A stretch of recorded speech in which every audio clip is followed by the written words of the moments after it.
City Council study session of November 13th, 2018.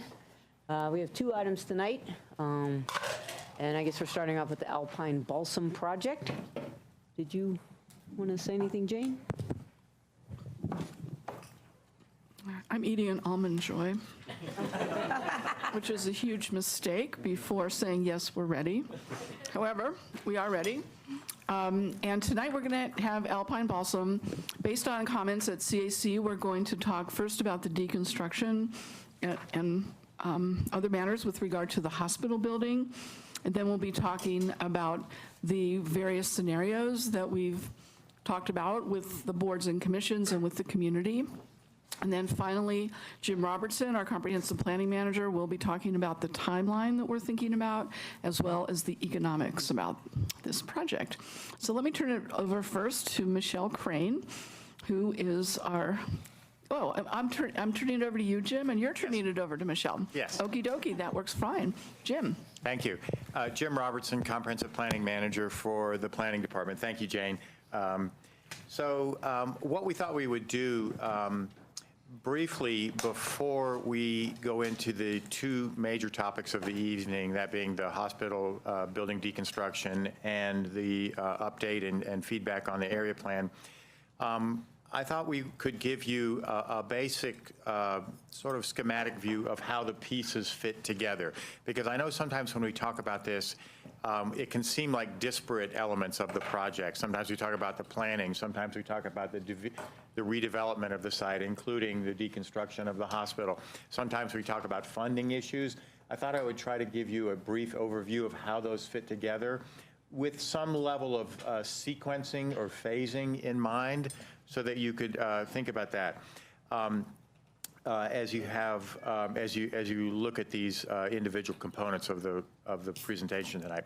So I've sort of divided this sort of notion of how this might lay out sequence and phasing into 3 key elements: the planning elements, the redevelopment elements, and the funding elements. So I'm going to show you what looks like a timeline. Now, I don't initially have any dates on here because there's a whole lot of variables over the next handful of years as to how this might unfold. But I wanted to give you a notion of how we're thinking about it in terms of how things could be layered together, how we can approach the overall arc of this project in as efficient a manner as possible, so as to prevent periods of dead time where nothing's happening. So here's how it might lay out. And of course, this is very schematic. And as I said, at the moment, I don't have any specific times on here. So we will, and this is looking ahead from tonight. So in early 2019, based on what we hear from you tonight, we anticipate that we'll be able to come back in front of you in the first quarter with a perhaps refined scenario of how the project, how the redevelopment might occur, perhaps some revised and refined cost estimates of that, and even discuss with you how this project might be financed. A little bit later in the spring, potentially, we as a team would be coming back to you to actually talk about the funding for deconstruction of the hospital building. And then mid-2019, as you know, is when we are targeting that you will have in front of you an area plan for potential approval. And that will have basically 2 components with it. One would be, in essence, a program of uses for the city-owned site. And I'm speaking only of the city-owned site right now because, of course, the area plan will reach outside the site. But with regard to the city-owned parcels, it will have a program of uses and, in essence, a site design for the city-owned parcels. We anticipate that we would be then in a position to commence deconstruction soon after BCH does its final vacation of the hospital in mid-2019, and we're anticipating, and Michelle will talk more about this, that would be a roughly plus or minus 2-year deconstruction process.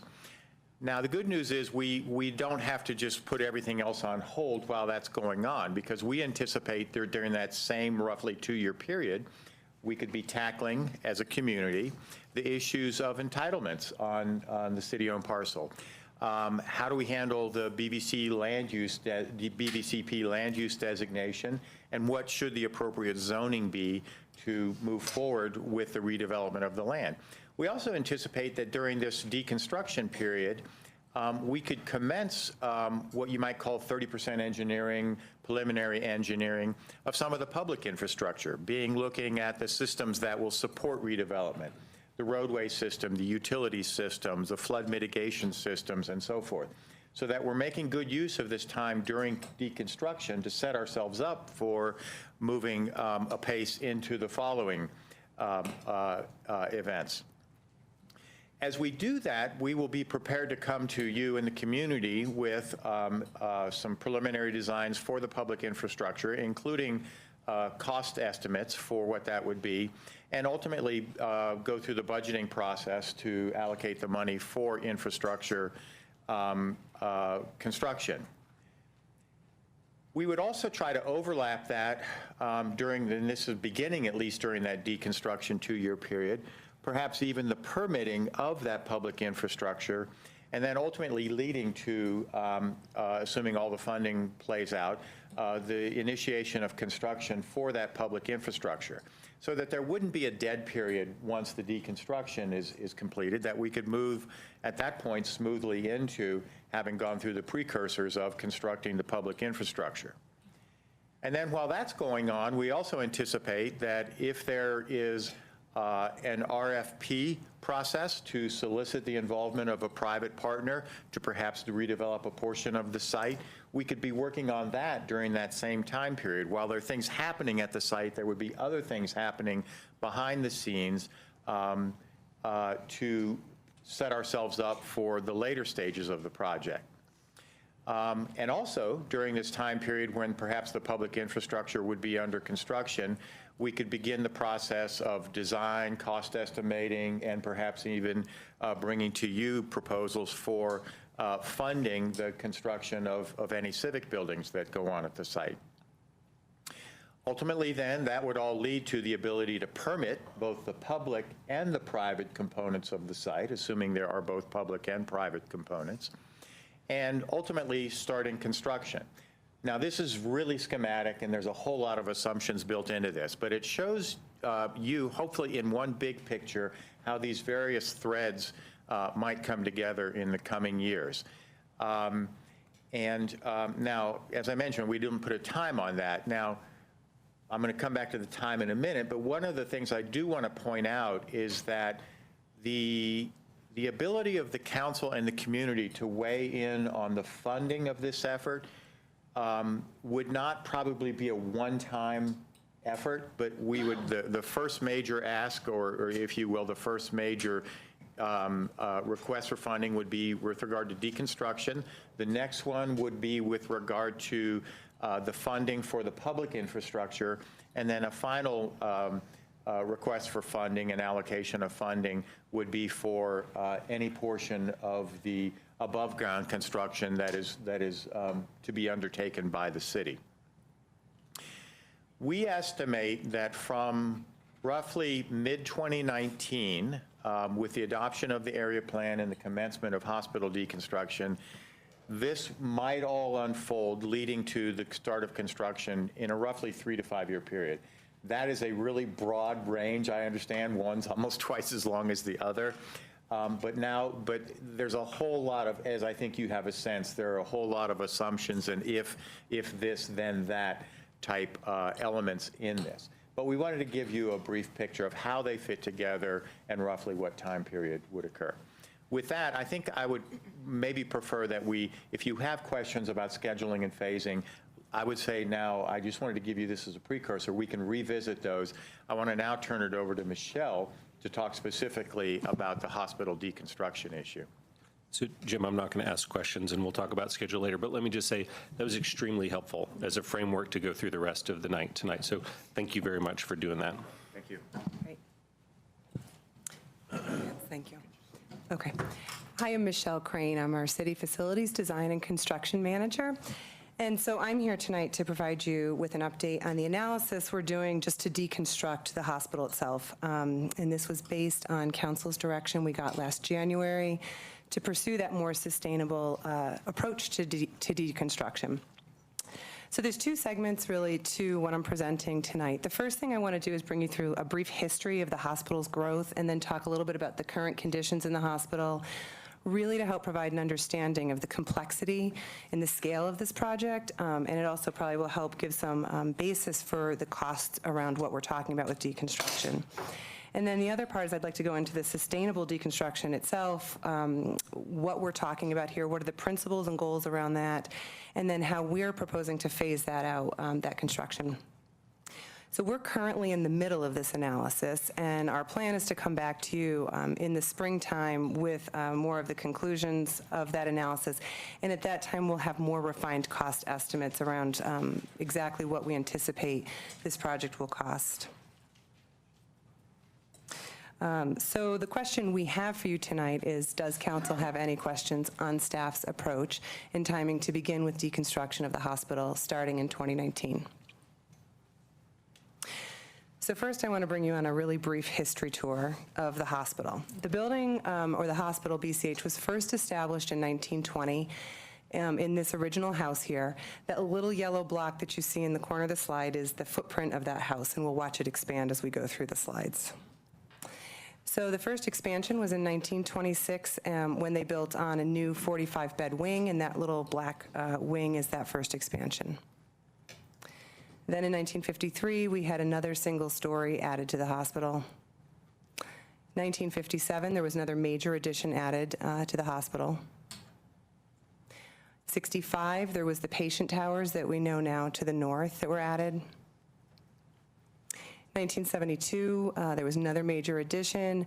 This was just prior to asbestos being banned in buildings and in construction in 1978, so we can understand from that that all these additions will require abatement up until this point. 81, there was another expansion, followed by 85, 86. Whoops. Sorry. So that leads us to the last expansion that was the medical office pavilion, which was built in 1992. There were a lot of interior renovations that actually went on in this time frame as well. And, you know, what this history really has told us in this analysis is just how patched together this building has been. The systems that were added over time, the structures that were added to each other over time. We actually know that there are systems abandoned in place in the walls and in the ceilings of this building that we'll have to uncover and handle through the deconstruction. Is the little house buried in there somewhere? Yeah, actually, sorry, I meant to point that out. So that yellow block that is in the pavilion, that's that original house. So you can see. Still there? You know, we're going to look for it. When we get into this, we have not seen the original foundations. Much of what was done over the years was taken down as other things were built, and so we don't really see much in there, but something's got to be buried in there somewhere. But it's in the pavilion. We know where to look.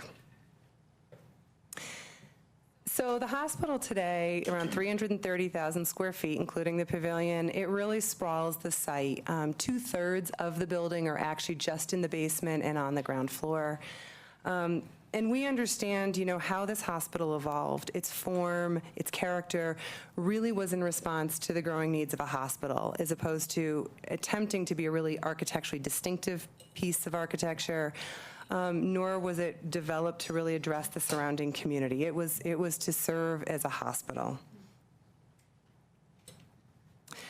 So now I'm just going to go through the interior of it just kind of briefly to give you a kind of a full picture of what we're looking at. The basement, which really houses the inner workings of the hospital, is, again, roughly 1/3 of the overall area. It has 9 major mechanical rooms that holds the big equipment that serve the hospital spaces. It's a network of ducts and pipes and conduits that run from down in these spaces up throughout the walls and ceilings of the rest of the hospital. The morgue, the kitchen are also on this level. Parts of the basement did flood in 2013, and so there's active dewatering of the hospital basement today to keep it dry. There are 31 air handling units that serve this building. So air handling units are the big, large pieces of mechanical equipment that essentially provide heating and cooling and fresh air to a building. For comparison, the buildings down here that we work in, like the municipal building and Park Central, have about 2 per building. So this is kind of like adding 15 buildings to our inventory, again, just to give a sense of size. There are various ages and conditions. Most of them are pretty inefficient, so they would not meet our current energy codes. There is a massive electrical distribution system in the hospital, again, to serve the needs of a hospital. We can imagine with the kind of diagnostic equipment, the ORs, the type of needs there, would likely be oversized for just about any other use. Little access to natural light. The other thing we know about asbestos is it's found in just about everything, but in pipe wraps that go around pipes that run throughout, in duct insulation, in sealants, in addition to ceiling tiles and floor tiles where we commonly hear it. So all of these, the images we show down here are of some of those air handling units. We know when we disassemble, we will have to abate around all of those pieces as we do so. So the first floor is another third of the hospital. To give you a good sense of proportion, we have some dimensions on there, but also a visual. It's about a football field deep by almost 2 football fields wide. It contains the emergency rooms, the laboratories, the diagnostic rooms. Some of the images that I've put in here, one in the upper right-hand corner, are the way we see walls throughout the building. All those little outlets are medical gas lines, electrical, data, and they cover just about every wall in the hospital. What it really is telling us is what's behind those walls is pretty intense infrastructure. So we don't just have, vacant drywall walls. When we try to move something, it's an intense effort. There's a pneumatic tube system that runs throughout the hospital. That's that other photo in the upper middle. That's like when you go to a bank or a pharmacy, that system that delivers pharmaceuticals. There's stations all over the hospital so we can see how that network runs. The lower images are of the diagnostic equipment that we see throughout the first floor. So again, in addition to being served by electrical and medical gases, these pieces of equipment are supported by very large substructures that actually move the equipment around that will have to be disassembled once we get the building. And then you'll see a bunch of little dots all over the plans, and those are the plumbing fixtures. So we know there's about 700 or more than 700 plumbing fixtures throughout the building. Again, this tells us a lot about just the network of plumbing that runs throughout the building. Most typical buildings try to stack their plumbing so it's efficient and so that doesn't run throughout. It's not the case in a hospital. It pretty much runs to just about every room. The floors 2 through 4 are the patient wings. And so a lot of what I just had talked about on the first floors is the same thing here. We've got plumbing fixtures, we have medical gas lines, we have a network of systems that runs in the walls and the ceilings throughout the building. So this history and the current conditions have provided us with a lot of insight and clues, again, into just the intensity of what it's going to take to disassemble this project and ultimately take the hospital down. Just moving a wall is a big challenge. It really, it interrupts major systems and that have to be handled. So with all this in mind, I just want to touch really briefly on the issue of reusing the hospital and remind folks why we have continued to recommend against reusing, either in the short term or in the long run. So if we were to reuse, any change of use or any new use would be considered a change of use. And one of the first and foremost things we would have to do is reconfigure the floor plan to address the life safety requirements of that new use. The other thing that we would have to do is bring the entire building up to meet our current energy codes, and we would also have to comply with current flood protection requirements. So just sort of playing out this timeline and what that might look like for us, just assessing what an appropriate new use might be, who could take advantage of that, what would make sense, could take several months to figure that out. We would have to go into then a full design to, again, address the life safety, the new use, those requirements, and go through the regulatory review process in order to get a building permit. And then we would have to enter into an actual renovation project, which we know would entail some level of abatement. So even for a temporary reuse, this could take 2 years to get to a point where we actually could reuse the building. And our big takeaway from this is we know this would be costly. It would take quite a bit to renovate this building for really any other use. It would be time intensive, and it would just detract from our looking at that sustainable deconstruction. So again, this is a little bit more basis of where we have continued to recommend against reuse of the building. So now I want to get into sustainable deconstruction itself. So what our principles are, what our goals are with this project, and then how we're proposing to phase this project out. So the principles behind the sustainable deconstruction are to reduce, reuse, recycle, and rebuy. Specifically with the hospital, our first goal is to reduce the amount of materials that actually leave the site altogether. So part of what we're exploring is just how much of this building could theoretically be just repurposed right back on site in other infrastructure, new infrastructure in buildings. What can we even limit from exiting the site altogether? But ultimately, we want to reduce to the greatest degree possible what ends up in a landfill.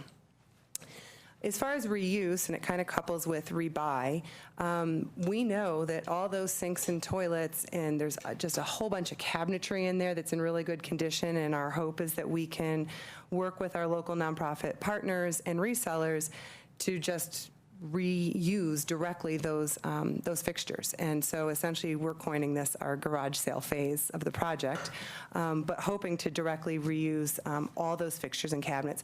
There's also things like refrigerants and hydraulic fluids that have a good secondary market as well. So we would drain a lot of our systems and then try to resell those sorts of things on secondary markets. And so that rebuy is, our selling or donating others so others could rebuy.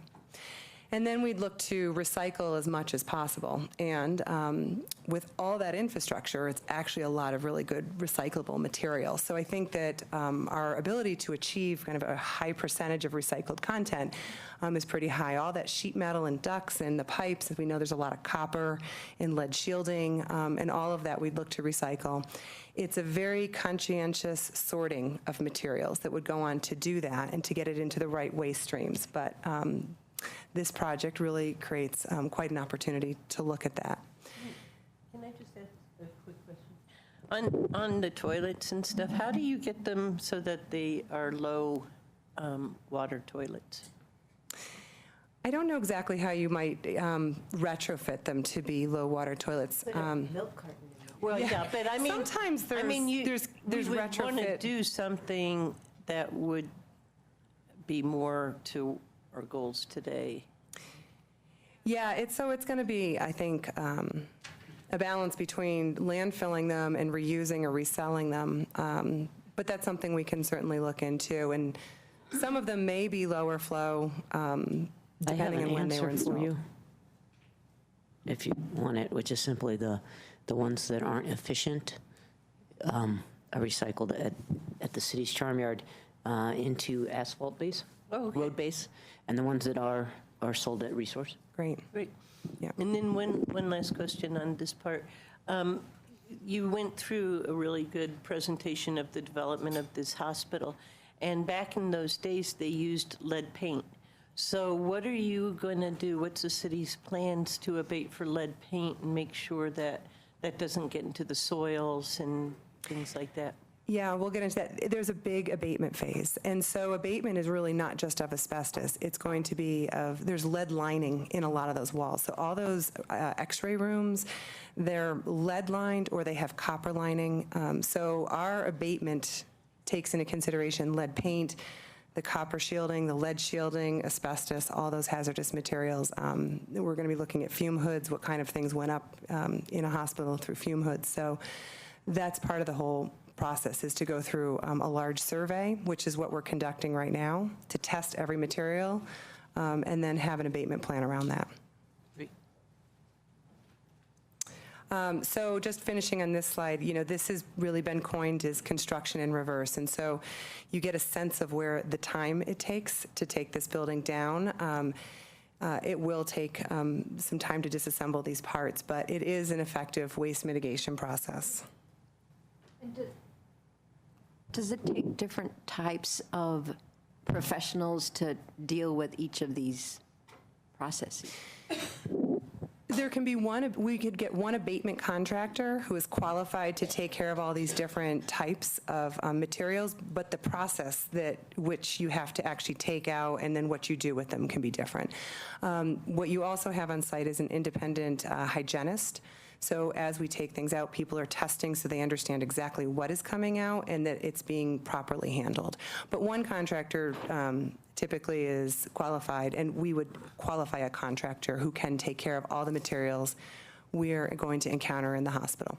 So we are doing a full survey right now, and it's a destructive sampling survey in just about every room of the hospital, so we know what we're dealing with. Thank you.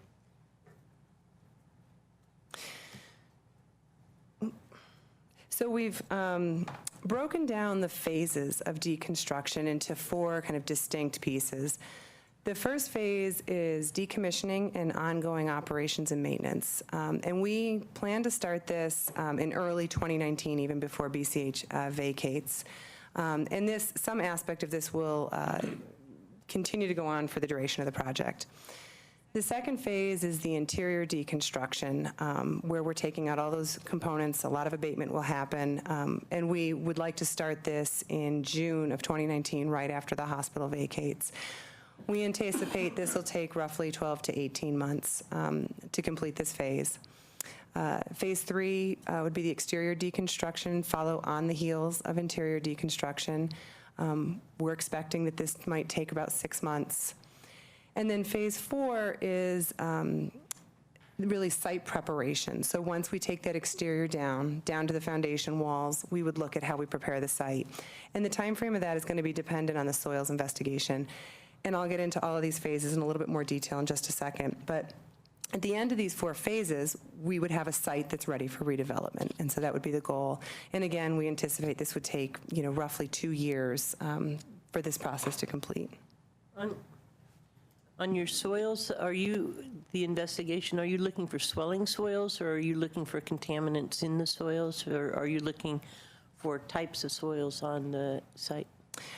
We are specifically with this going to be looking for contaminants and do soil testing to know what kind of abatement we'll do. As far as if you're asking about redevelopment and understanding what types of soils, that would be something, a geotechnical report that would be done as part of redevelopment based on what that next project is. So before I get into a little bit more detail on each of the phases, I just want to take a moment and address our sensitivity to the community, because we do understand that this is going to be a large project and it will be disruptive. And we very much want to be a good neighbor throughout this project as best we can. We know we're going to have to mitigate a lot of what we're talking about in each of these phases, but we're hoping if there's a way to turn this into the best positive experience that we can. So starting in early 2019, maybe around March, we'd like to hold some community open houses so we can just inform people about what's going on, inform them more about the project itself, help set expectations and answer people's questions and address concerns. We will, throughout the whole project, plan to provide regular communication so we can give people heads up when something new is going to happen, what next phases are going on, so people have a place to come and understand what's going on and ask questions and address concerns. We would like to explore opportunities to engage people, and this could be around creative ways to reuse materials. We know we have some great resources in the community to talk about that, so we think that there are some opportunities in our garage sale phase and in some other places to really engage people on that. And specifically, one of the first things we're going to have to do is put a fence around this building or around the site, and we don't want this to be a 6-foot chain link fence. What we're thinking is this is more of a solid fence, and we're going to work with our Office of Arts and Culture to see if we can extend the really successful mural project to this fence to make at least the experience around the site as pleasant as possible. And, perhaps we can keep pieces of this fence, into the future in permanent installations and buildings. But that's at least one way we want to try to get out in front and make at least the outside something pleasant while this goes on. We know, again, as Jim pointed out in the timeline, there's going to be some active construction for quite some time around here. So now I'm just going to get into the actual phases, a little bit more detail. So the first phase, decommissioning and ongoing operations. The key objective around decommissioning is to reduce energy consumption and then the ongoing maintenance of the hospital. Last year, the energy bill alone in the hospital was $700,000. So one of our primary first objectives is to reduce that. And the way we're going to do that is to turn the building temperature down to really just above freezing. So we're just not freezing water in pipes. But otherwise, we're going to try to limit that energy consumption. We'll also look to shut down any unnecessary systems. So that big electrical system, we can probably take a lot of that offline. Shut down some unnecessary elevators, other unnecessary mechanical units. And then a big imperative of the first phase is to secure the site and the building so we can keep unwanted inhabitants out of that building. It is a large maze if people get in there. So that is really the first thing that we know is important to tackle in this project. Right now, most of this is funded. We have $807,000 that has been funded for this work. And we're working to essentially be able to implement these measures within that funding. As we continue on our analysis and we kind of uncover more costs, there may be a small unfunded gap. But again, right now, our goal is to stay within what's funded for this first year. So the second phase is about interior deconstruction and our hazardous materials abatement, and really starts that. So the first thing we'll look to do is, before we start abatement, is remove as much of the building contents as we can, again, for resale or reuse. So we're a lot of that cabinetry and the fixtures that we can. But then once we have removed those components and we start getting into more deconstruction, we will get into the abatement phase and then have that full abatement phase. We actually anticipate much of the hospital on the insides is probably going to be taken down through some form of abatement. But then once we have abated everything we need to in the inside, we will continue to disassemble what remains of the structures and the systems that are in there. Right now, based on estimates that we had brought to you back in January, this is roughly $6 to $8 million. It's probably the lion's share of the work, and it's the lion's share of the time, probably 12 to 18 months to get in there and conduct this. But again, the point of our analysis here is to help refine those estimates with the current surveying that we're doing so we can have a better sense of what these costs will be. So phase 3 is about exterior sustainable deconstruction. It is really taking down the structure, the exterior walls, the roof, down to the foundation. And we will continue to have to conduct abatement through this phase because asbestos can be found in concrete, in bricks, in all those different pieces. The image that you see on the left is of St. Anthony's Hospital in Denver. It was taken down in 2010. So this is just what we might start to expect to see on the site. And this is really when the deconstruction starts to become visible to people on the site. A lot of what's happening in the interior phase, you are going to see truck traffic coming to and from the site, but lots going on just inside the building. It's not looking like a lot. Here, you're going to start to see the building come down, and the site's really going to transform. The image on the right is our simulation of what we will end up with at the end of this phase. You won't see this from the street, but it's essentially a bathtub because we will take the building down to the foundation walls. We will have to continue to do construction dewatering during this phase because we know water's percolating up through the foundation. So this phase is roughly approximated at $2 to $3 million, and we anticipate this would take about 6 months just to take the exterior down. And again, the last phase is about site preparation. So either at the end of that last phase or beginning of this is when we will actually test soils to know what's in there, know the level of abatement that might go on. The image on the left is, again, our simulation of just a pad-ready site. That's our goal for this phase. And the image on, excuse me, that was the image on the left. The image on the right is, again, St. Anthony's, something creative they did. They actually filled their hole with the structure. And so they crumbled that existing structure and exterior walls back into that hole. We'll explore if that option is possible for our site. But again, this would be a way to reduce truck traffic and reduce actually having these materials even leave the site in the first place. So will you be taking down the foundation walls themselves as? We will after we test the soils. So essentially, we can't disturb any soil, which is why we'll take exterior deconstruction just down to the foundation. We can't actually take those foundation walls down until we know what's in the soil and what we have to do to treat, if anything. And so this phase, we'll be taking down the foundation walls, we'll take out the slab, and then we'll fill in the hole and essentially grade the site for future site development. And what's the depth of the groundwater level? I don't know offhand what the groundwater depth is. It may vary across the site. I know that the floodplain comes in across the northern part of that, so.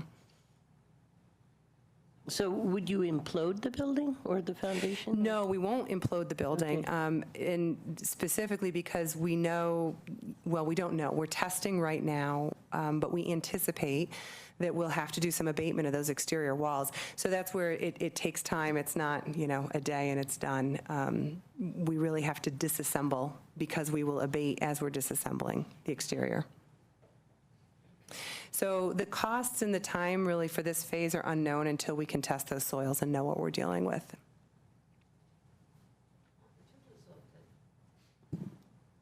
Soil testing, do you have to wait until you're done to test the soil, or can't we be testing the soil now? No, we really need to wait until we're further into the process. The challenge with, and we have been advised not to test the soils now until we know more definitively about what the future uses will be, because a lot of how we handle the soils is determined by what those future uses are.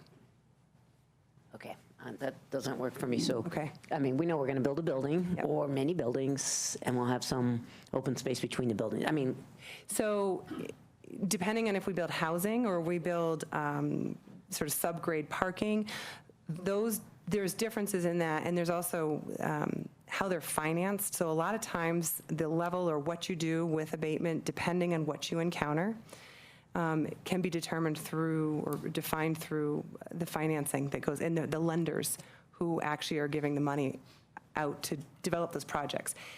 And what you do if housing goes above, or if you're digging out and putting parking in, is different than if you're putting a different kind of retail space on there, as far as what you actually do with the soils.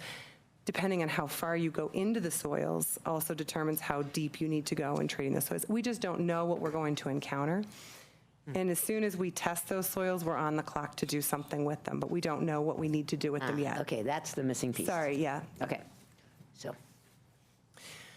So our next steps are to finish this deconstruction analysis in order to help bring more refined cost estimates to all of this work, and then a more conclusive plan of how we want to proceed with this work.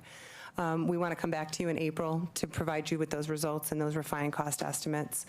And then we plan to begin decommissioning in early 2019. BCH has been very cooperative with us in helping us coordinate what things we can start doing ahead of them actually vacating, and really focused around securing the site first. But then we plan to begin deconstruction when BCH vacates in June of 2019. So our big takeaway from our analysis so far is we actually think this is a great opportunity to reflect our values and see how much progress we can make towards a zero waste goal, and with a big deconstruction project like this, maybe be an example for others and some lessons learned in the community.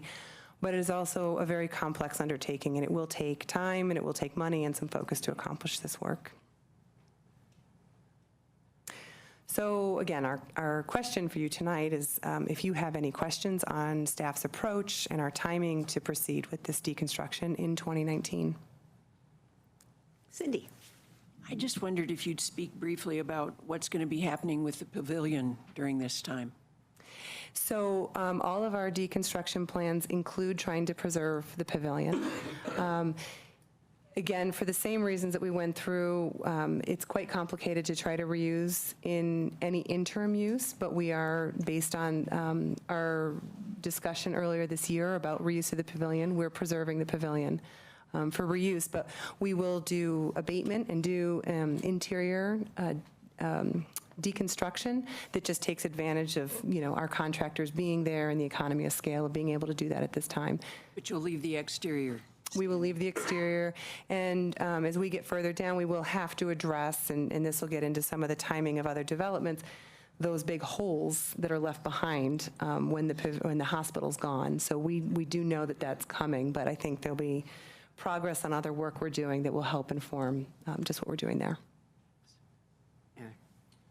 Yeah, I was going to ask the same question, but drill into that a little bit. On the medical pavilion, is it going to be really taking it down to the exterior walls and maybe the core? Or is there going to be more left than that? Do you have a sense of that? My sense is that we're taking it more down. Again, the extent with the renovation, the extent of work that we'll have to do just to patch back those walls will trigger our energy codes and our need to bring that building up into full compliance with our energy codes. And it's similar to what we encountered on the Brenton building, where it was really taking it back to its core and shell. Because what we did back there is we had to rebuild the exterior wall to meet our envelope requirements. And so likely we'll be bringing it more down to a core and shell. And I know we're going to have to hit that level of renovation eventually. And do you think, will that be done as part of the abatement deconstruction process, or will that be in a later phase where it's renovated? Because that's the renovation that I think of as part of the new uses, and whereas the deconstruction is about getting rid of the old ones. Do you have a sense of how that's going to play out? I think based on, the other discussions that'll go on and what we can determine about its future use, from a constructability standpoint, it's ideal if we can do these things concurrently. So if we're actually starting renovation as we're taking the hospital down, again, that's a more ideal scenario, but we understand we may not be in a place to make that decision. So these are sort of two options we're carrying in our costs is, what if we have to preserve the pavilion for a future renovation versus what if we can renovate it while we're in this deconstruction project, and we can then maybe take a look at what the difference in cost is, and that may help with some decisions. Yeah, so maybe that's part of the next phase of analysis, because if I remember, was it 42 million to? Yeah, 40, yeah. And that includes a new floor, but that's a lot more than the 6 to 8 million and the numbers that you're talking about. The renovation is not included in any of these numbers, but it is part of our analysis is to understand those different options. We understand we'll be carrying those, and there haven't been decisions made yet, so. But there might be some real efficiencies if we're able to. There certainly could, yeah. Okay, that was one question. Thank you. Does the hospital have any lingering responsibility for hazardous materials? Like if we dig into those soils and we find some real contamination, can we share with that responsibility at all? My understanding is that this really was an as-is Okay, sale. so purely as is. Yep. All right, I hope it goes well. And what about the parking lot? So you're talking about the fencing, right? And so we have these big buildings, you need to put a fence around it, protect people. But that parking lot to the west is kind of different from that. Would we? Well, we're going to need that parking lot to actually do this deconstruction. And so it's part of our analysis is, can we give back some portion of maybe the western edge of that, and bring our fence in a few bays. But if you can imagine all those different types of recycling, they're going to each require their own bins. We're going to have some really extensive lay-down area needs. And so we expect actually to use most of that parking lot for the deconstruction project. Okay, thank you. That's it for me. Jill? Yeah, I had a question about security. That was a big, bold, and we've heard from 3303 and 311, that's been a big issue over there. Do you guys, it just like feels like it would be great to do it in a really conscious way where, you know, we're redirecting people. We're not just like kicking people out and making sure that they understand what their shelter options are and things like that. Is that part of your plan? I think we can take a look at that. Right now, our plan is really understanding how we can secure the building to keep people out, but I think we can address how we might redirect as part of that too in our messaging and our communications. Yeah, I think that'd be great. Okay. All right. So beside lead, I was just wondering, on an initial understanding, is there cadmium? Are there radioactive materials? Is there In the site? arsenic? Yeah, in the soils. Really, I have no idea at this point. We hope not. And we don't necessarily have any reason to suspect that, honestly. The hospital has to comply with pretty rigorous standards as far as, you know, keeping what they do in line. So we don't have reason to suspect that, but we won't know until we get into it. So thank you for that great presentation. My question is about, you mentioned the dewatering that goes on in the site, and part of what we're going to be talking about next is considering how we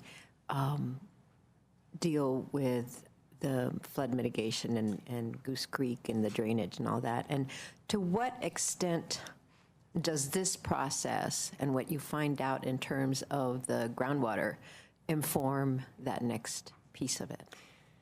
I think these two are fairly unrelated. This is groundwater that percolates up, as opposed to what we're going to be talking about really is flood mitigation in a flood event. So I think, you know, we'll continue to kind of learn from each other, but this is everyday events. Just the snow we have today or over the weekend will seep into the soils and will cause that groundwater to percolate up.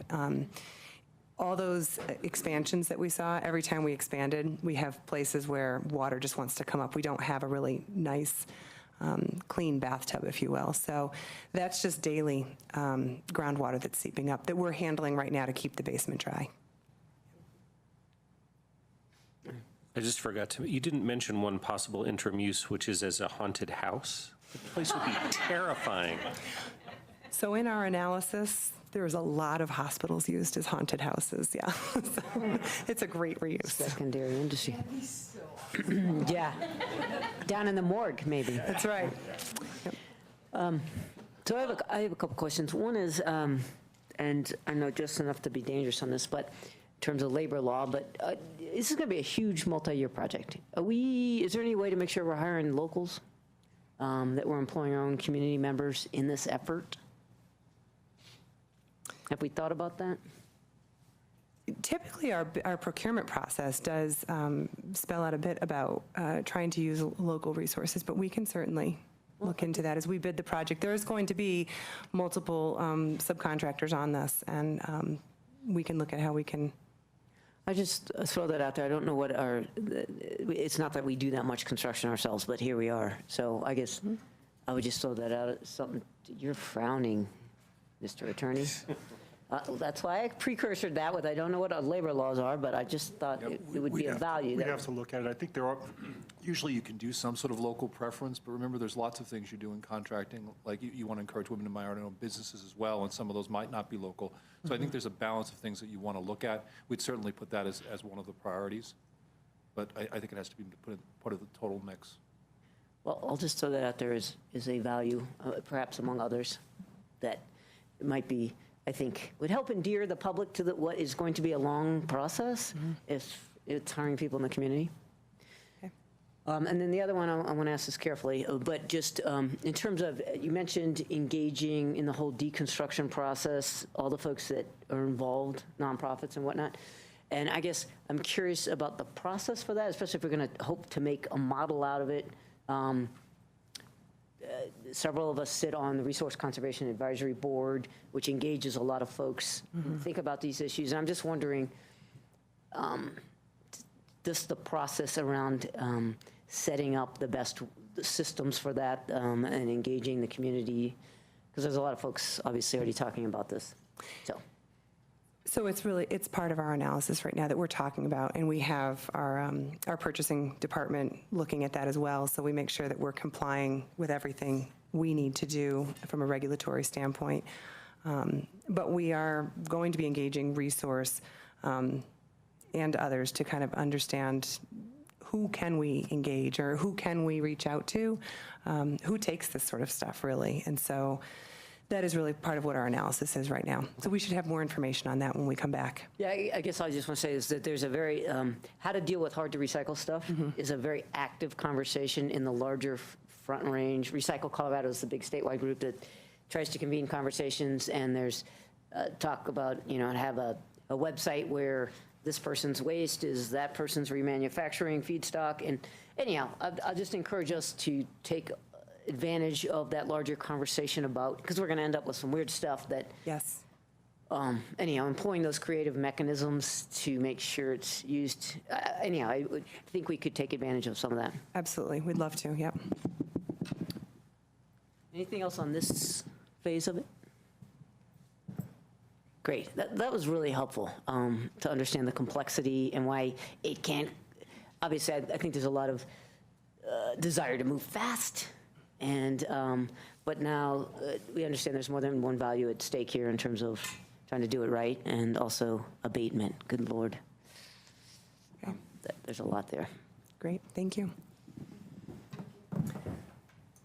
We'll turn this back over to Jean.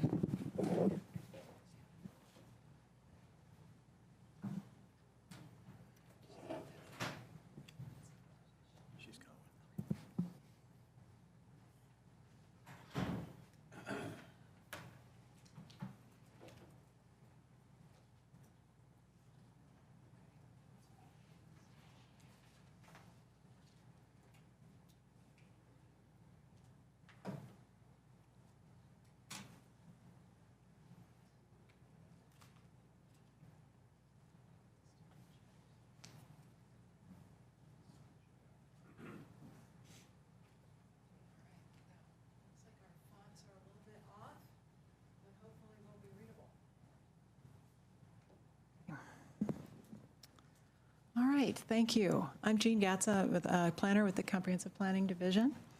And as Michelle and Jim already talked about, Alpine Balsam is both a great opportunity for a place where we can reflect some community values, but is going to be a major change for Central Boulder. What we're here to talk about tonight are several key choices that shape that future, and specifically just for that city-owned site. We need your feedback to enable the continued progress, to plan the site, to inform additional analysis on costs and infrastructure in order to complete the area plan by the middle of next year. Our vision plan that was adopted in 2017 outlines the desired future for the site as a hub of community life and local government services with affordable and sustainable living. This aspirational plan provided the baseline for the analysis that's been done, especially in regard to the uses that we have tested, the civic facilities and housing. We seek your feedback on several key choices that were outlined in your questions. You might think of these questions as the what and how of the site. What uses go there, what's the mix, and how that should be achieved. There are trade-offs around how we develop this site. For example, the lower building heights might result in fewer housing units, or more space for flood mitigation may result in less development potential for other uses. So if we can clearly understand the council's preferences on these key choices, we can refine the scenarios and analysis and come back to you with a preferred option. We've had a lot of community feedback around the initial discussion for Alpine Balsam and the analysis that we've done. In the past several months, we've talked to community members about goals and shared this analysis and scenarios. We've had some lively and engaging discussions, as I'm sure you can imagine.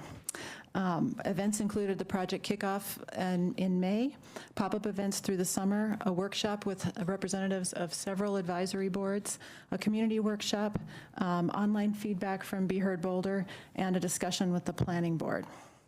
What I'm going to do next is just briefly walk you through some of the key topics and highlight what we learned from the analysis, and also describe what we heard from in the community feedback.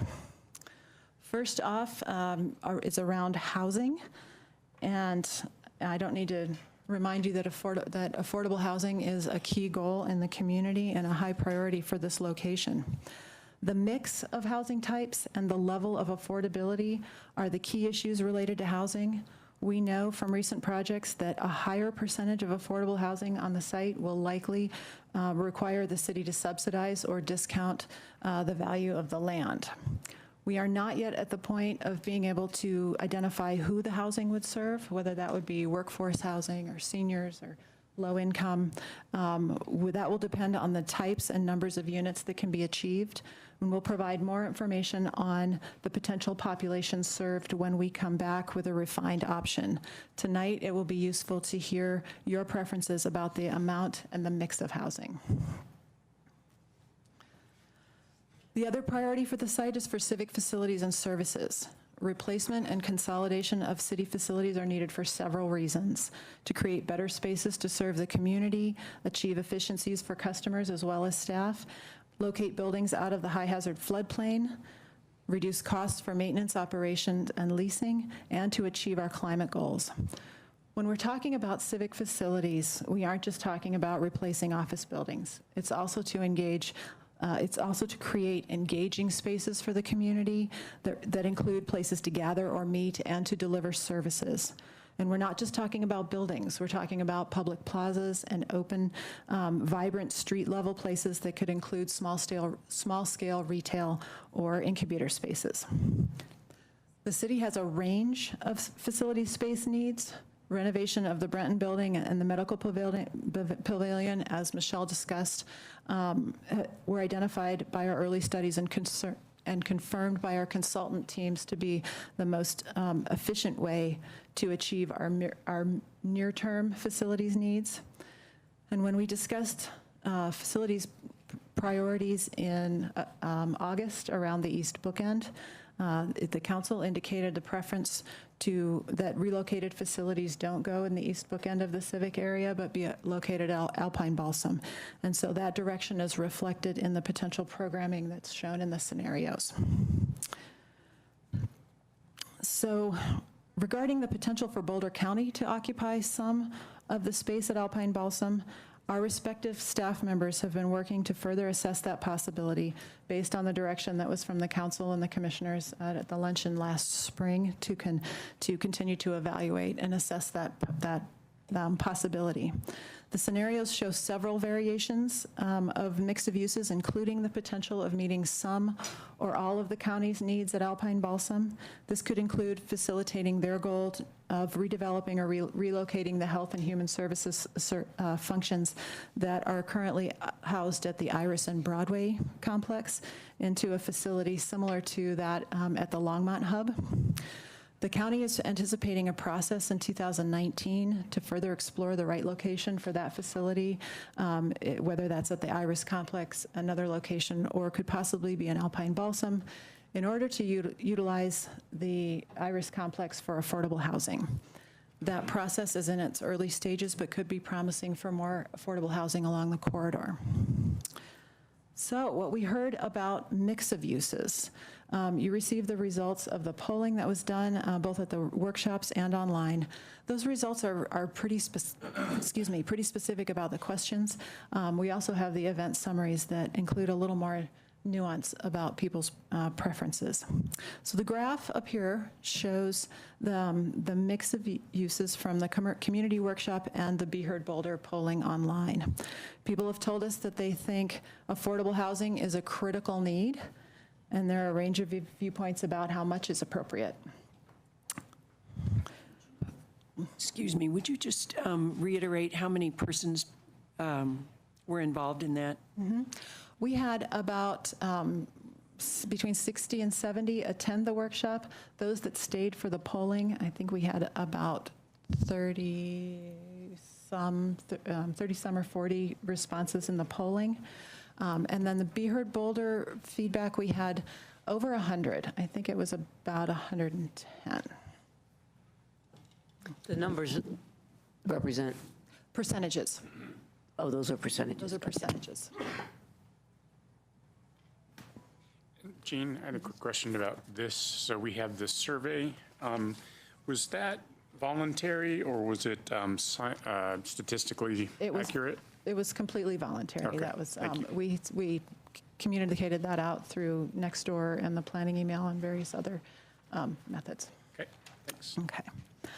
All right, so regarding the mix of civic facilities and housing, most folks want to see a true mix. Housing with active, vibrant plazas and spaces in conjunction with the civic uses, as was outlined in the vision plan. The planning board was cautious about this amount of civic uses on the site, suggesting support for Alpine Balsam to minimally provide a consolidated service center. Some members expressed the preference to locate city facilities closer to Boulder Junction or in the Transit Village Area Plan Phase 2 area. Regarding the county facilities at Alpine Balsam, community members and the planning board acknowledged that there may be benefits to considering more civic uses at Alpine Balsam if it would mean more housing at the Iris complex. But people expressed concern that the process might complicate or delay that decision-making. Okay, now I want to talk a little bit more about the how we configure the uses on the site. Intensity and building heights primarily.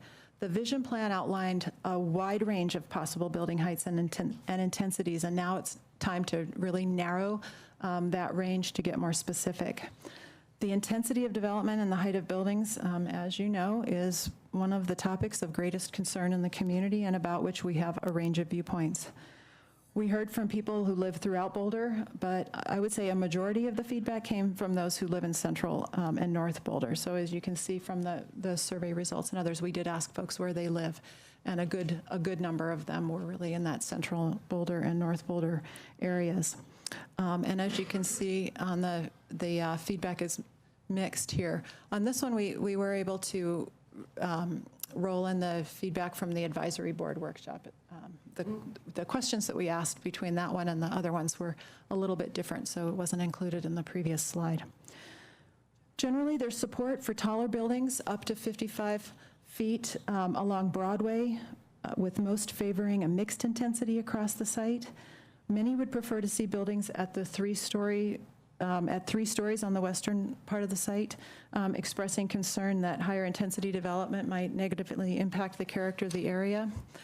While others advocate for higher intensity buildings up to 55 feet across the site in order to truly maximize the potential for housing and achieve the activity and vibrancy that wouldn't be achieved at lower densities. The planning board favored mixed intensities towards 35 to 55 foot tall buildings and emphasized a preference for variation in the heights of buildings.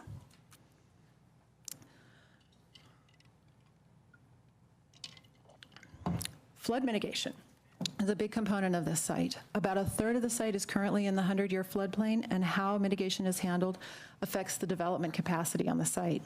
The vision plan calls for developing continuous green space from Broadway to North Boulder Park for storm water management, flood control, and recreational amenity.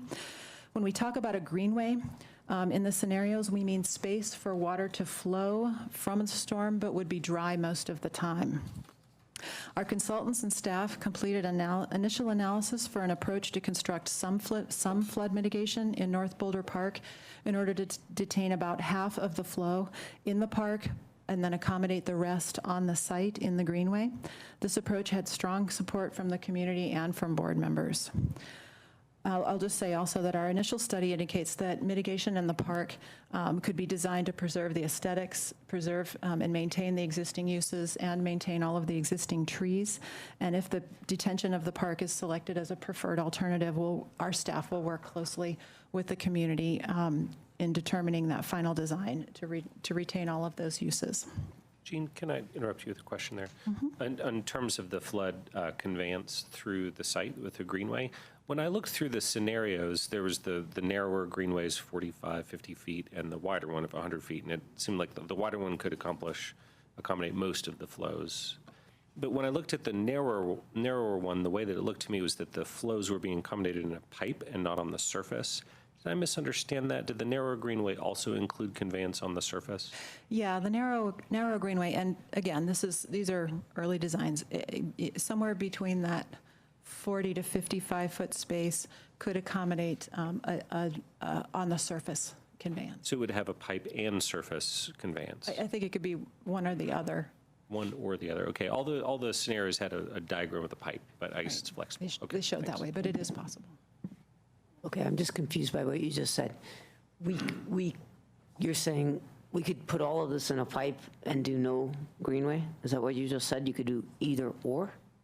We could put it in a pipe, but it would still require some space on the surface.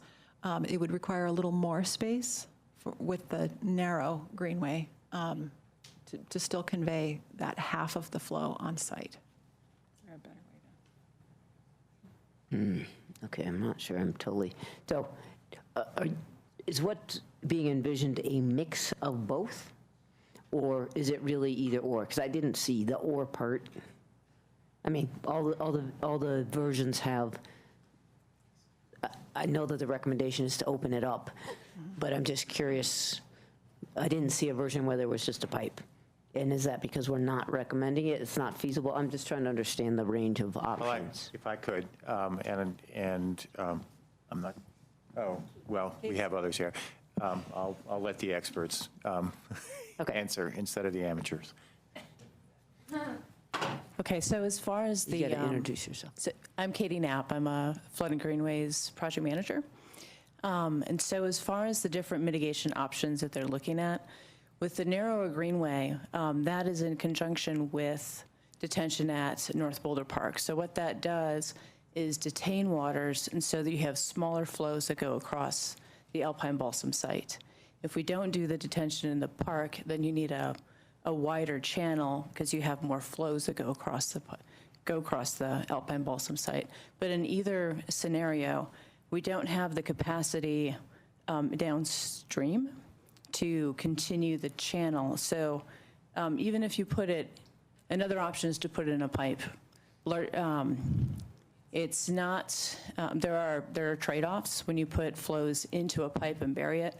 You're more susceptible to clogging. It's not as resilient of a flood mitigation strategy. But either way, when you get to the Broadway side, the flows are going to have to be spread back out again. There would be smaller flows if we do detention in the park and larger flows if we're not doing any detention. I don't know if that helps clarify. Kind of. And I've gotten us off on this. Go ahead, Mary, and then Lisa. Where the location of the flows as currently depicted in all of the options on that north side of the property, is that where it has to go, or could it be run more through the site? There's from a flood mitigation standpoint, there's flexibility there. The site is relatively flat. There's not, it's not like we're looking at the bottom of a canyon and that's where the creek is. It's been buried a long time ago. So that location was for illustration mostly? It's also for efficiency of building site and of infrastructure and circulation. So as our consultants worked with really penciling out viable building footprints, viable circulation, it maximizes the development potential to be able to have it on that north side.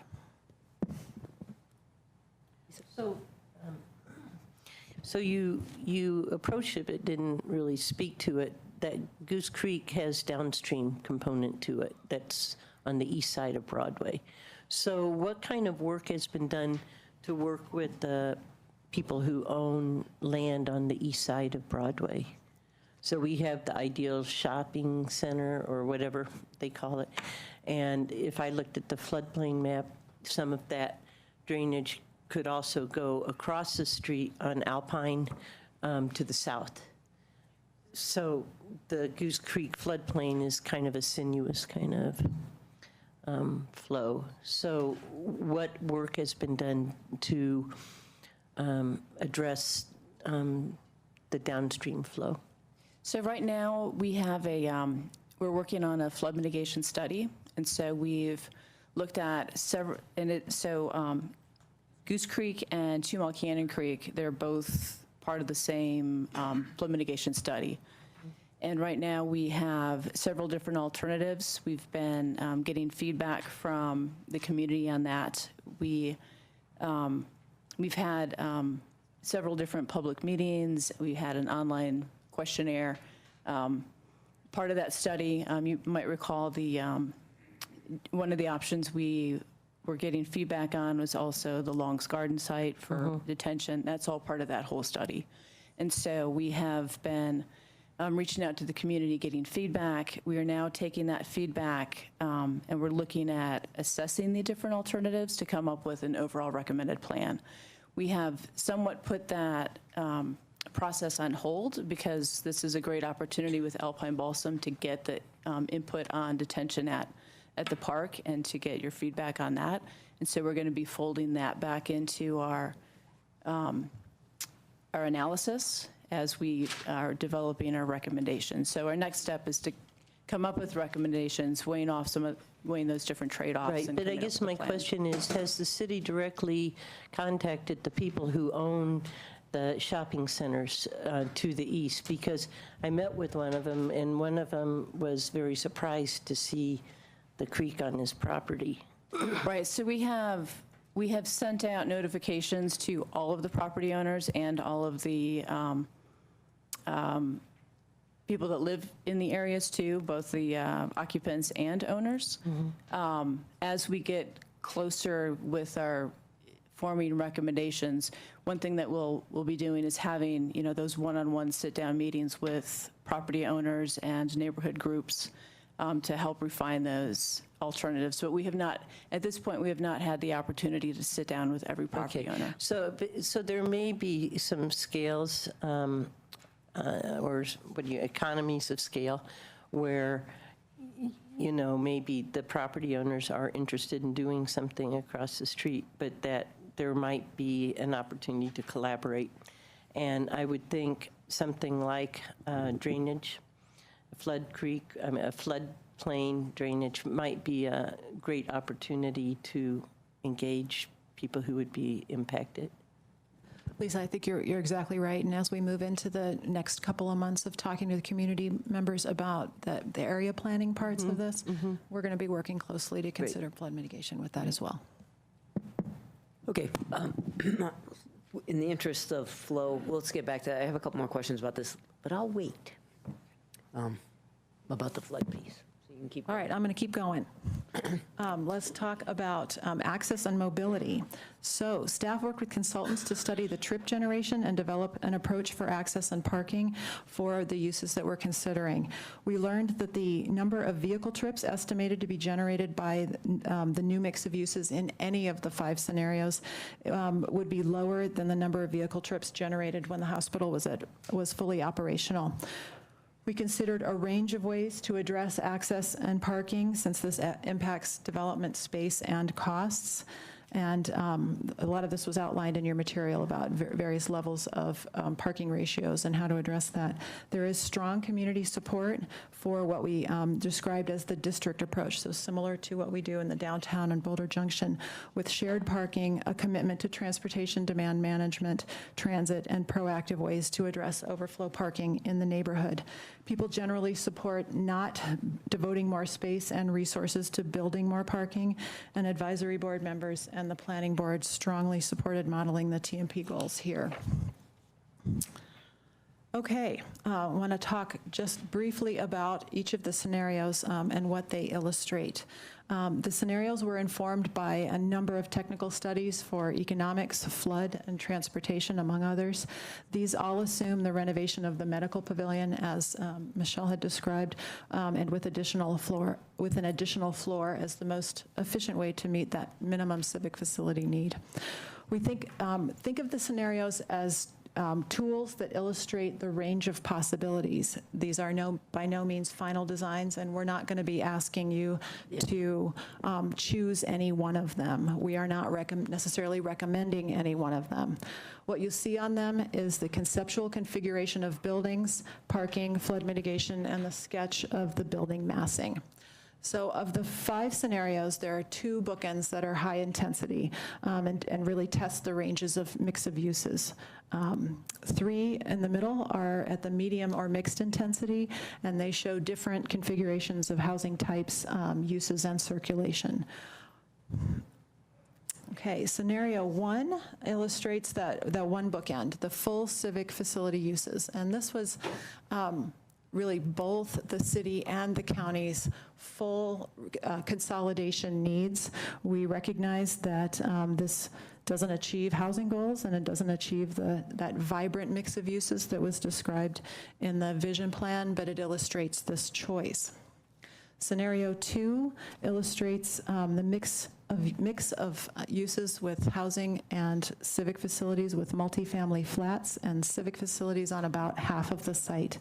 This one would achieve about 55 units, and it shows the wider greenway that would be needed if there's no mitigation in North Boulder Park.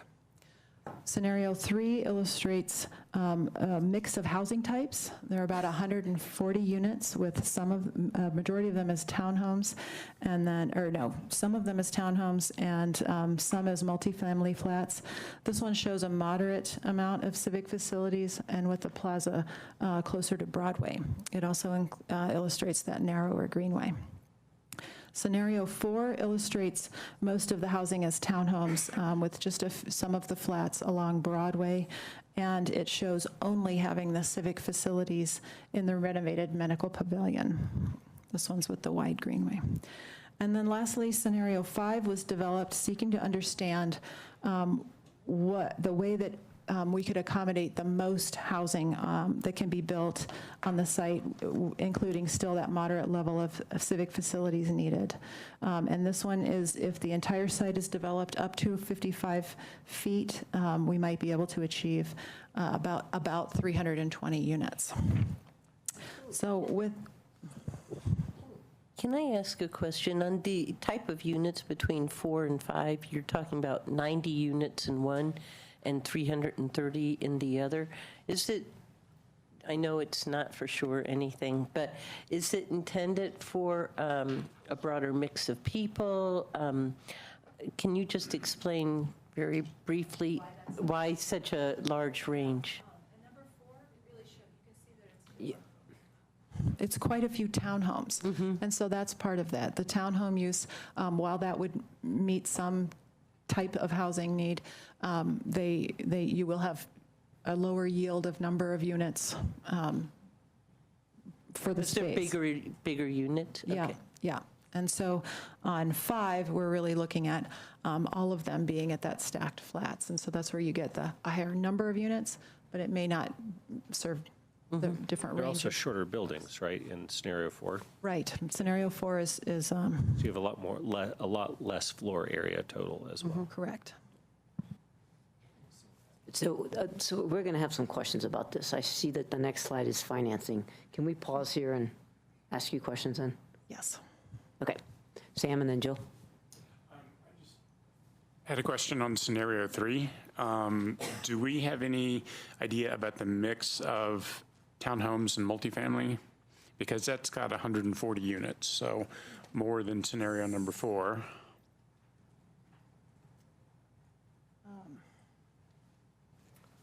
Maybe, can you I do. switch back to it? Number 3. Yes. And so It looks like there's some big complex too. the,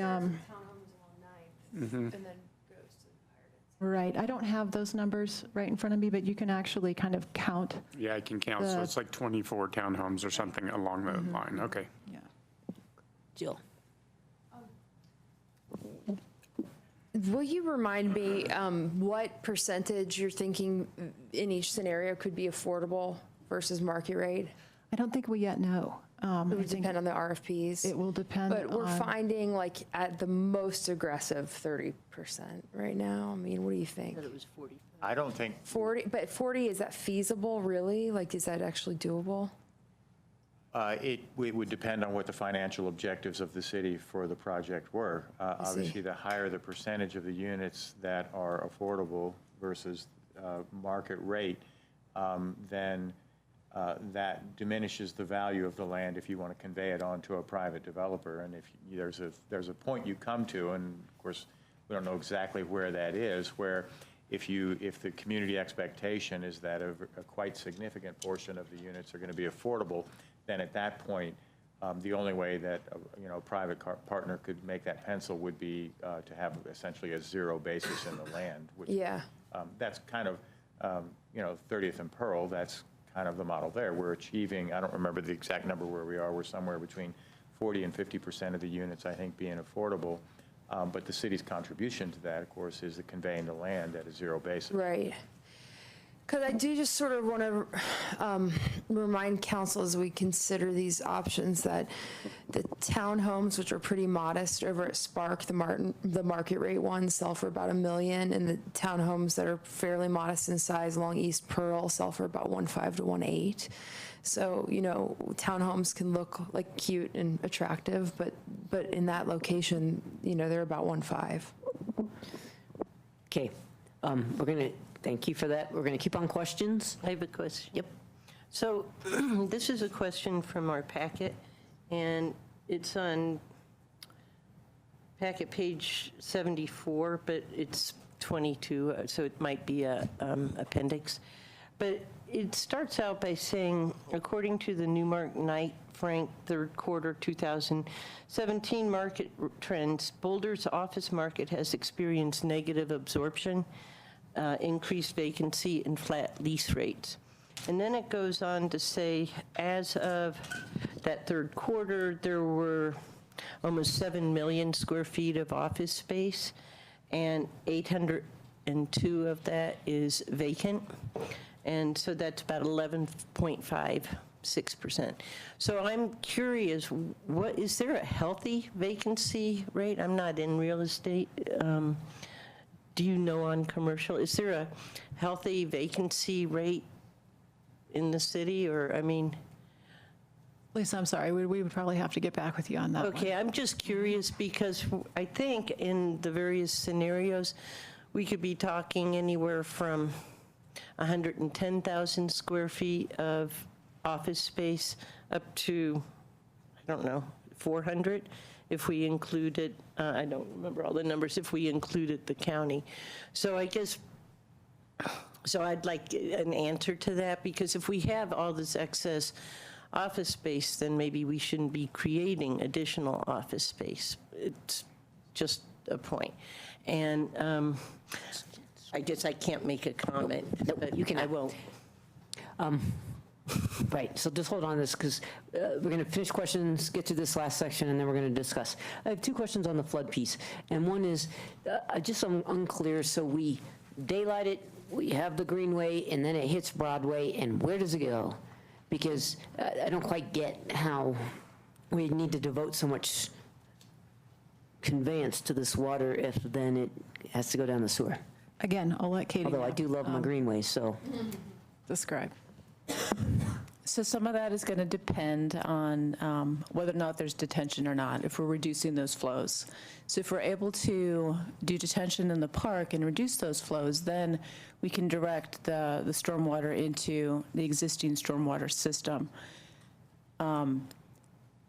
With the caveat that it's still going to be some overflow. The existing stormwater system from Broadway down does not have the capacity to accept the flows. Our mitigation plan is looking at doing improvements all the way down to basically where Goose Creek has been widened down like 28th Street area. That area where we've done improvements in the past has 100-year capacity. And so one of the alternatives we're looking at is increasing the capacity in the channel up through to 19th Street. Basically at 19th Street is where the channel ends.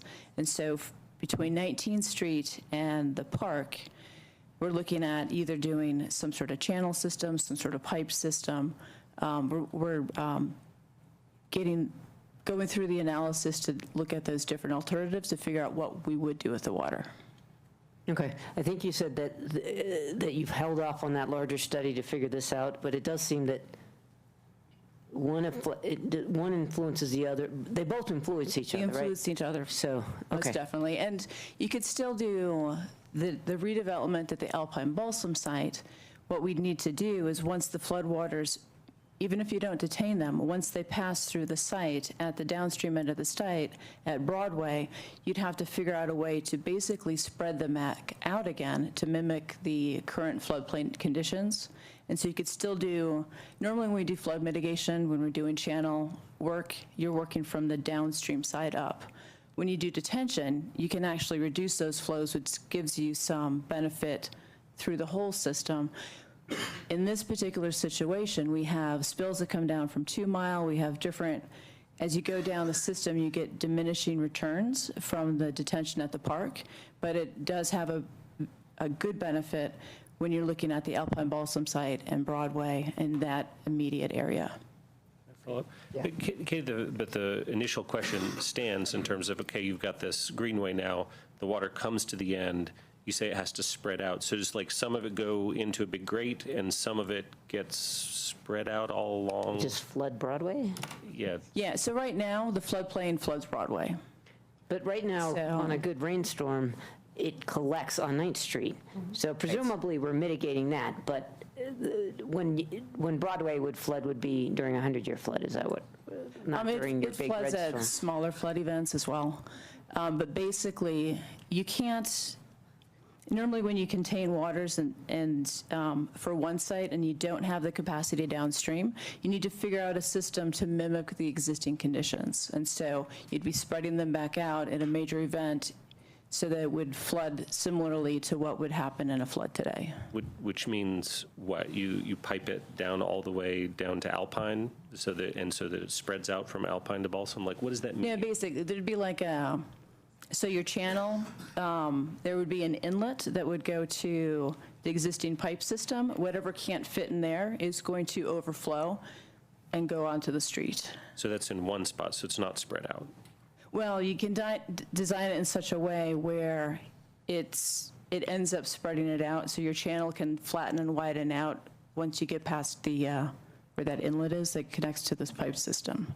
So if it were 50 feet, we'd make it wider right at the end?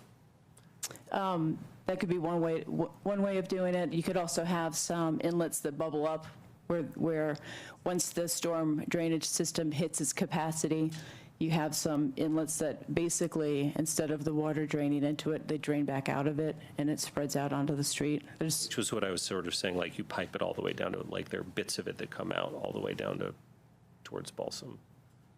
I'm not sure I'm understanding Never what mind. you're saying. I was trying to get a visualization, but it's good enough. Okay, I guess I'll just say that the part where we are basically building a Cadillac through this site, but then it goes back to being kind of a piecemeal system, kind of makes me, I'll just say, it makes it hard to understand why we have to devote so much of this site to this water if we don't really have a plan for when it leaves the site anyhow.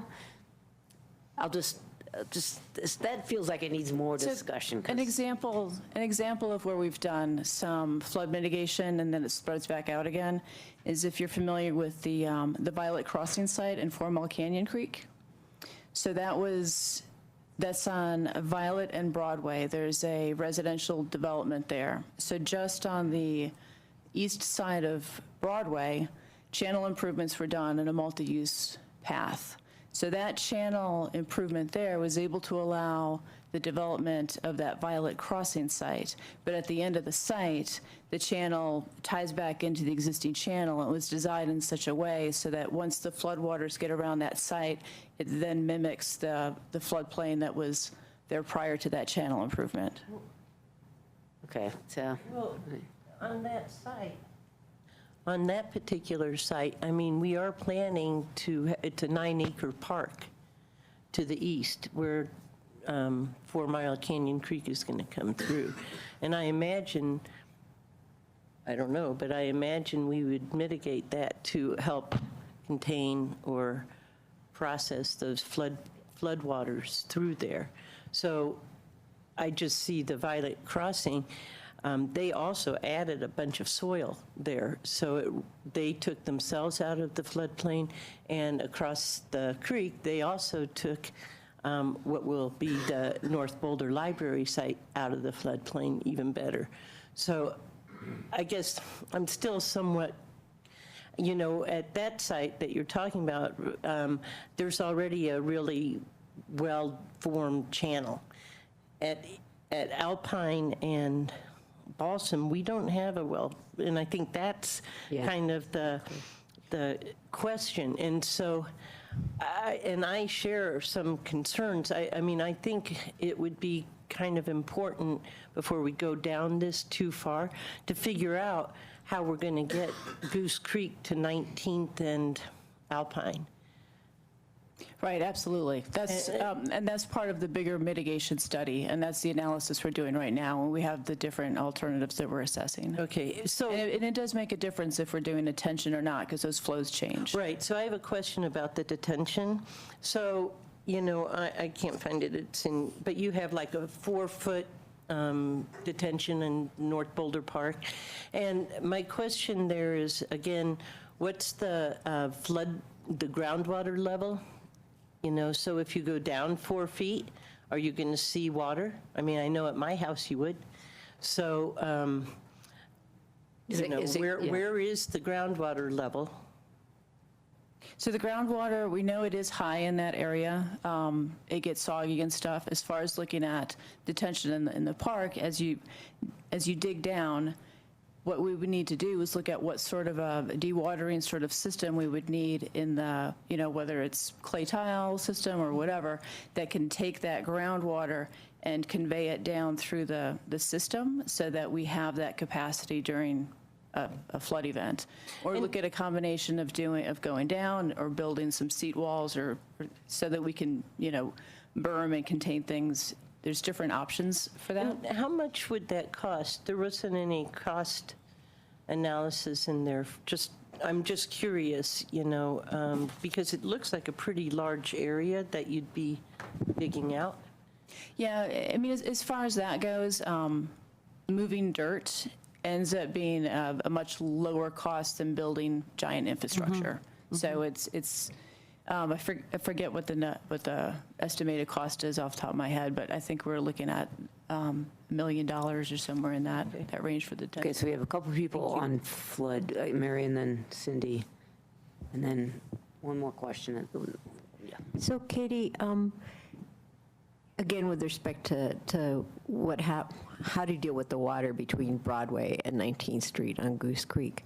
And full disclosure, I live on Alpine at 14th, so I know the area well. And you're offering your backyard. No. Well, there are 2 channels, and so I'm wondering how those 2 channels will be dealt with, because one of the channels is Alpine, and the other channel is between the houses on Alpine and North.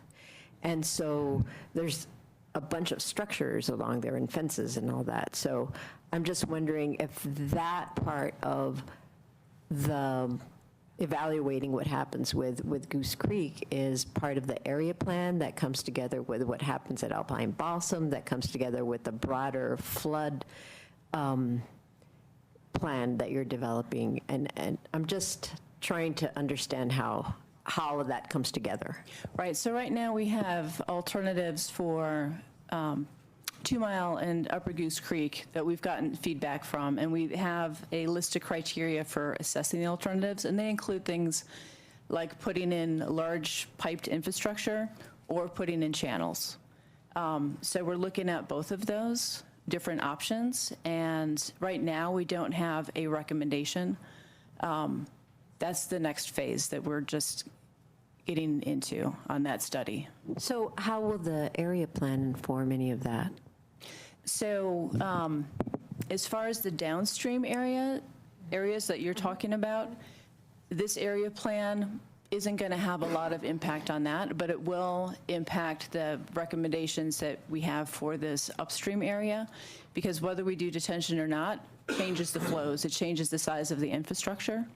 As you get further downstream, we have so many different flows tying into it that it doesn't have as much of an impact on the size of the channel or the size of the pipe if we go in that direction. So Yeah. my question is, in looking at this site, the idea and what you're talking about with either the swales and/or detention is to mitigate what will be happening on this site and also mitigate what happens downstream to the best of your ability. But you're not, this isn't part of this whole site redevelopment, is it? Is that, this is more stormwater, floodwater, utility, or is this part of the planning effort? Because we're going so far downstream, and I thought we were actually just dealing with this site and how we could, the idea of mitigation is that you theoretically, since floods are really not that predictable, you do no harm downstream, right? Correct. So getting off on these other things, I don't know if that's down the rabbit hole at this point or not. Well, the mitigation plan study that I'm working on includes a much bigger drainage area, but this planning effort helps inform this upstream affect. portion. And it also is important for the redevelopment of this site, because one way or another, the conveying the flows across the site needs to be done Exactly. to develop the site. But then you're looking at it, But we're looking at it. are you with flood utility or are you with? Yes. That's what I Yep. thought. So you're looking at a much different piece, as you alluded to earlier, with these. This two is one areas piece of going the bigger east. puzzle that I'm involved in. Right, thank you, You're welcome. thank you. Helpful? Okay. So I just thought I'd try to tie a bow on this. I think you're, if I can go to a comment, I think you're hearing a lot of interest and confusion about the role that the flood mitigation is playing in the site. I think it's really important that we pin this down in the next phase to get a really good understanding of what's required for the site development and what role it needs to play in the larger systems and how much we need to do and what our options are here. Because I don't think we're quite getting that here tonight. Yeah. Could I, and I'm going to ask Katie to listen carefully to what I say, because I don't want to misstate, because of, I'm going to simplify things, what is fundamentally a complex problem. But I think one of the things that is in front of you tonight, and you can decide whether you have enough information to weigh on this or not, is that the flood mitigation study that Katie and her team are doing has indicated, in essence, that a certain portion of the overall flood mitigation for Goose Creek needs to occur in this upper area. And essentially, the choice we are posing, that we have posed for the community and that we pose for council, is in order to meet that, in essence, that proportional contribution to flood mitigation along Upper Goose Creek, we have two choices. We can either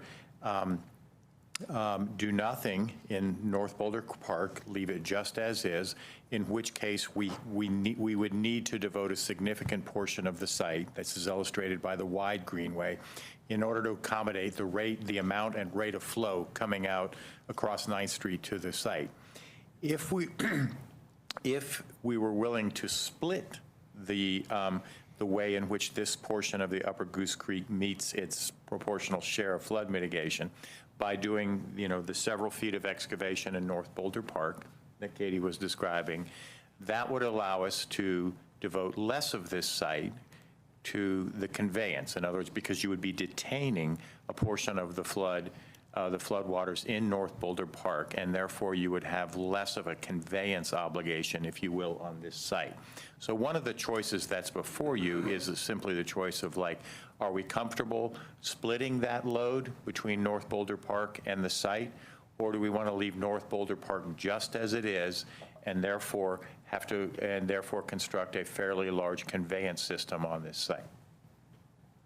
And if I can, I know Sam wants to say something, but that was clearly presented in the memo, and I think we can probably weigh in on that. But I think for the next phase, I still am not clear to what extent this is strictly 100% required for this site versus the role that it plays in the larger flood mitigation areas, the things in the neighborhood. How much does it have to carry? So To me, it seems like I would be more interested in minimizing the amount of site that has to be given up to conveyance.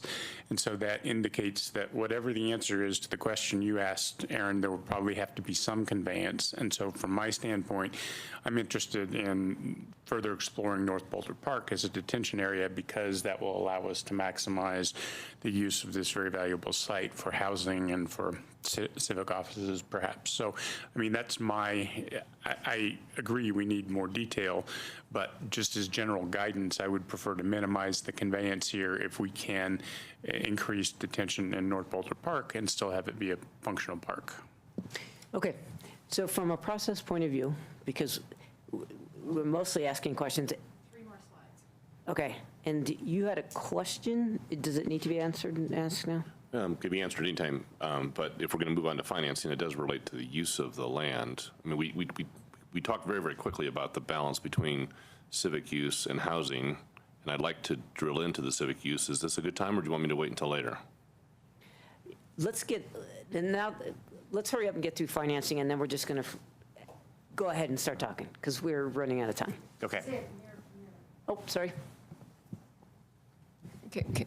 Just back on the flooding, can I just ask, and again, I'm sorry, I didn't see it in the packet, but did the community have a stance on this, whether or not they'd like to see it more in the park versus on the site?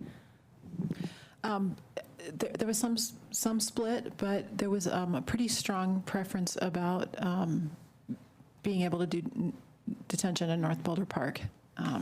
And I think that's with the caveat of the design work, the initial design work that was done to explore how we might do that to preserve trees, to preserve uses, and to, I mean, I think, and if I understand from Katie, that it does provide some life safety benefits by having that detention in the park to begin with. And I'd just like to add to that also, we had our own surveys for just the flood mitigation, separate from the Alpine Balsam study, and the feedback we received was pretty split as far as doing detention in the park or leaving the park untouched. And since you brought it back up, when you say preserved uses, you mean both, right now, cross-country skiing happens around the perimeter, so I was just looking at the photo about how it kind of slides right in. Anyhow, I'm just curious if that use is considered one of those preserved along with kind of big playing fields in the middle. Both of those are envisioned as being able to continue. Big playing fields, but initially thoughts of preserving those. And I can come back on that to make sure that. Okay, because I do think that the cross, yeah. Comes downhill. It becomes downhill skiing. All right, okay, so we're going to finish financing, then we're going to come back to mixed uses, which is kind of an important. Okay. Sure, and this should only take a few minutes on the sort of budget and finance issues. Based upon the feedback that we've received from the community and prior feedback we've received from council, as you can see, these scenarios that we've illustrated for you accomplish a lot in terms of community objectives, community benefits,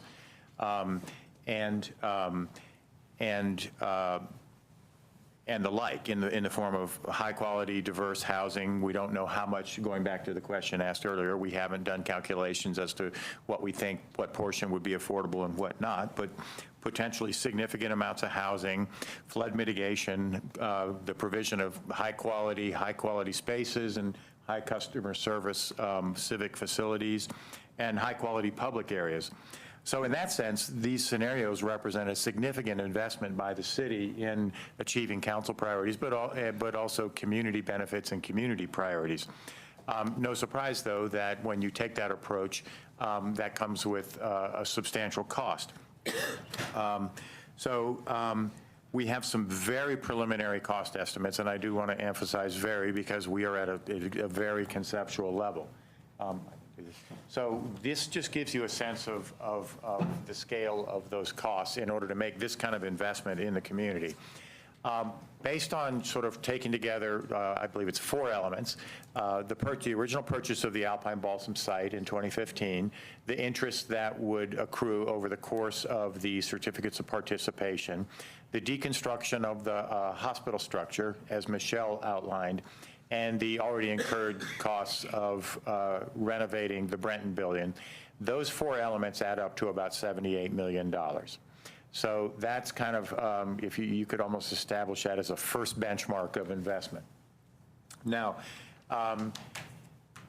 If going beyond that, in terms of city facilities, the kinds of things we've talked about, and public infrastructure, there's a very wide range in this number, and I can give you a little bit of information about that, because the biggest single factor driving that range of cost estimate there is simply the magnitude of city facilities, because you've seen the scenarios illustrate all the way from relatively modest city facilities, the Brenton Building plus the pavilion with an additional story, all the way up to, I believe, 250, 260,000 square feet of city facilities. That accounts for most of that range that you're seeing right there. The public infrastructure costs associated with the site redevelopment don't vary, certainly by orders of magnitude, depending on which scenario you choose, because we're talking about underground utilities, roadways, the flood mitigation is one of the variables. I will let you know that one of the sort of big lumps of that variable between 47 million and 165 million is that there's at least one scenario in here. For example, the one scenario one, which was the one that maximized civic facilities, because of the parking demand for that amount of civic facilities, it was for over 400,000 square feet of civic facilities. That would require, as you've seen illustrated there, the construction of a new parking structure and a new, and as you know, that's about $40,000 to $50,000 per parking space. So once you hit that threshold of having to construct new parking, in addition to the 407 spaces we have in the existing parking structure, as well as the parking that can be achieved through surface parking lot and tuck under parking, that's a pretty big threshold you cross, where you do the range of, where you select a range of uses that requires an additional substantial investment in structured parking. So those are the variable. That's what accounts for that range you see there in those facilities. But Jim, did you just say it and I missed it? At what threshold of public square footage do we trigger needing more surface parking? Because that'd be an important threshold. I'm sorry, more structured parking. I don't have a square footage in my head that exactly corresponds with that threshold. As you can see in scenario one, when you've got 470,000 square feet of civic and county facilities, city and county facilities, you have to build a new parking structure that has, 400 or 500 spaces in it. You can see, for example, in scenario two, just going from scenario one to scenario two, when you're at about 260,000 square feet of civic facilities, which is the Brenton Building, the pavilion, a new civic facility on the north side of the site, as well as a new civic facility just westward of there. That's 260,000 square feet. We can still meet the parking needs without having to build a structured parking. So I don't know. It's somewhere between probably those two That ranges. is an important thing to know, because I think, Yeah, where is that? I'm going to guess, we're going to stop before we have to build another structured parking. Now, of course, one of the variables in that, and we'll probably talk about this in a little while, is what numbers you assume for parking ratios.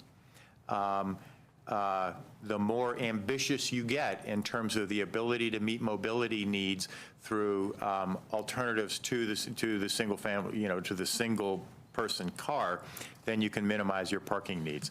But I understand your point. It would be helpful to know where that threshold is, where we surpass that and thereby have to build a new parking structure. So here are the numbers with the with everything totaled up. One of the key features of this mix of uses that we've been illustrating, which achieves a lot of community goals, that being sort of housing, the creation of high-quality civic facilities, is that this is not a mix of uses that is going to tend to pay for itself or necessarily attract a lot of private partners, because it's not; these are not mixes of uses where private partners can easily pencil out a rate of return that they are accustomed to seeing. There are some exceptions to that, and so that leads me to next steps, which is that hopefully if we get some focused feedback from you tonight, we will be able to come back to you in the first quarter of 2019, not only with refined cost estimates, but really some ideas that we would like to discuss with you and get your feedback on what are the mechanisms by which the city could undertake a financial effort of this magnitude. So that's where that would be in early 2019. And Wait, do you have your last slide? I have just next steps and then questions, so if you want, I can just get through this. Yep. So as this indicates, next steps, this puts a priority on us, the feedback you have and are going to give us tonight, because that feedback will allow us to continue to make progress along this schedule, which would be to come back with basically a preferred scenario based on the feedback you give us, refined cost estimates and a discussion of how those costs might be carried by the city. That would lead to then a draft plan in roughly March of 2019. There would, of course, be community engagement along the way as well. And then in the subsequent months to March, we would be going through feedback on that draft plan, refinement to that draft plan, and then in May and June, enter the adoption process. With that, that takes us to the questions we have tonight, and we've structured those and using the words that Jean used later, which are the feedback around the what is the mix of uses that council would like to steer us towards, the ratio, the relatively mix of civic facilities and housing, and then the how questions of how do we accomplish that with regard to intensity and heights, access and mobility, and then the approach to flood mitigation. With that? Okay, so you had your question, and okay, I'm sure there's actually a lot more questions we could ask. I think we should give ourselves to 8:30, and then we kind of need to move on, which is 15 minutes more than we're supposed to. So keep in mind, at some point, we're going to go around and answer those questions, so be thinking about your feedback. Your question, sir. I'm just trying to, the range of city facilities was pretty wide, from 110,000 feet up to 250, forget about the county just for a second, between 110 and 250,000 feet. And I know that we inventoried 13 buildings, and some we feel we need to get out of because they're in the floodplain, and others are inefficient, and others we rent and so there's actually is a slight return on investment. Where can we find, or when are we going to get that information with respect to what 110,000 feet does for us and what 250,000 feet does for us, and what all the things in between? Because it's really hard to make a decision about whether the right answer is 110, 250, or some number in between unless we know what the dependencies are and what the impacts are. In other words, presumably, if it was 110, you'd say, well, these 3 buildings are going to move. And if it was 150, it's these 7 buildings. If it's 250, it's all these buildings. What are the impacts? What are the savings? What happens to the space? I mean, there's probably 100 questions relating to that. And because the amount of civic space that we put in here has a tremendous impact on the amount of housing we put in here, it seems like we have to answer that question first. I'll take a shot at that, and then I'll let Michelle weigh in beyond that. Just to give you sort of maybe a threshold approach, with the 22,000 square feet of the Brenton building, if we were to renovate the pavilion and add an additional floor to it, that would get us roughly an additional 90,000 square feet. So we'd have about 112,000 square feet between those two. It's my understanding that 112 plus or minus 1,000 square feet would enable us essentially to not only accommodate what's already up in the Brenton building, but to move folks out of the 2 buildings that are currently located in the high hazard zone, that being the New Britain building and the Park Central building. So that's one threshold. Michelle may want to elaborate on that. That's true, Jim, and that also includes actually likely being able to get us out of the lease space at Center Green. Wait, say it again. That would also, so the renovation of about 110. Yeah, you just repeat. I didn't hear what you said. It would likely also include getting us out of the lease space at Center Green. Center At Center Green. Where the fire department is and whatnot. And that's HR and IT, yeah. Well, so I guess I want to piggyback on what Bob said, is we did this whole analysis, and I think it would be really useful to go, hey, if we did 250, we get these 5 uses we could all put here, and we'd still have a hub here and here. How does that feel? So we can bookend right now with what we have. So just renovating the pavilion and adding that in addition to the Brenton building essentially accommodates our greatest or most urgent needs, which is to take care of the Park Central and the New Brenton building, and the Center Green lease, which is a big lease that we carry every year.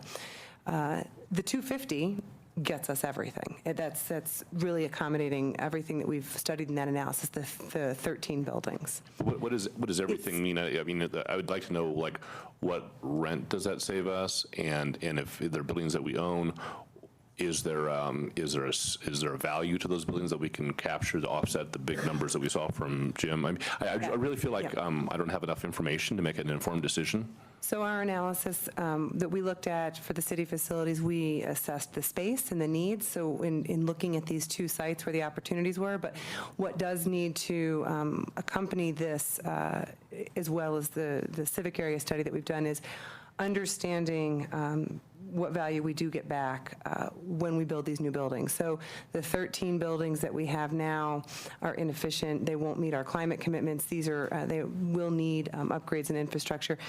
That does need to be included in our next phase of this financial analysis. But how are we going to narrow it down from 5 to some number less than 5 unless we had that information? Because I don't know if the answer is 110, 250, or something in between, because there's a whole bunch of factors: rent, a resale of the building, inefficiencies, all these other things. Like, when does that, it's the chicken or egg, I get that, but I mean, I don't know how we're going to possibly make a decision on the range between 110 and 250 unless we knew that information. These are really important financial decisions, and there's like a multiplier, right? For every dollar we save, we're going to have to spend $10 or $20, and these are really, really big numbers. So I think we have to have that number for the information first.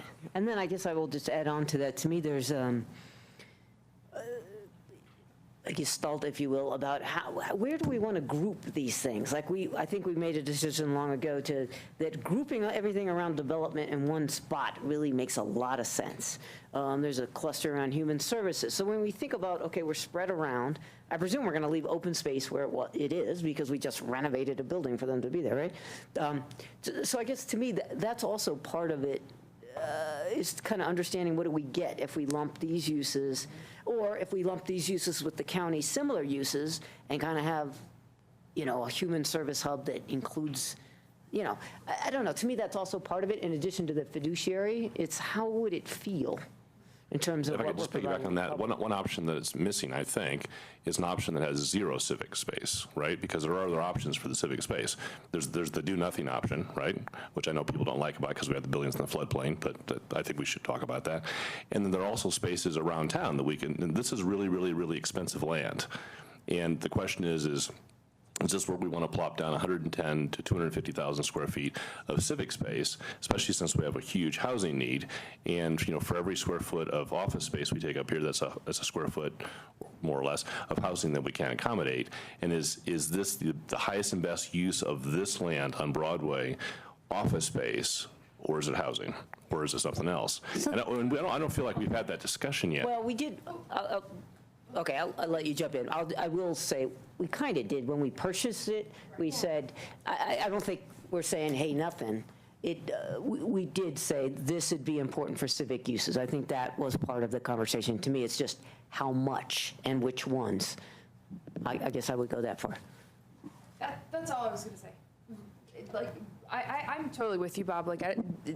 But I don't think we would have purchased it just to be a housing developer. Correct. It's for, All right, help me out. There's a lot of hands. Who was next? I think, well, I don't Okay, know. I was Mary. only looking at my hand. Okay, Mary, then Sam, then Cindy. And Mary. Y'all just be obvious. Okay, Mary's, go right down. Go ahead. Mary, Sam, Cindy. Okay. Mary. So now I forgot my question. No. So to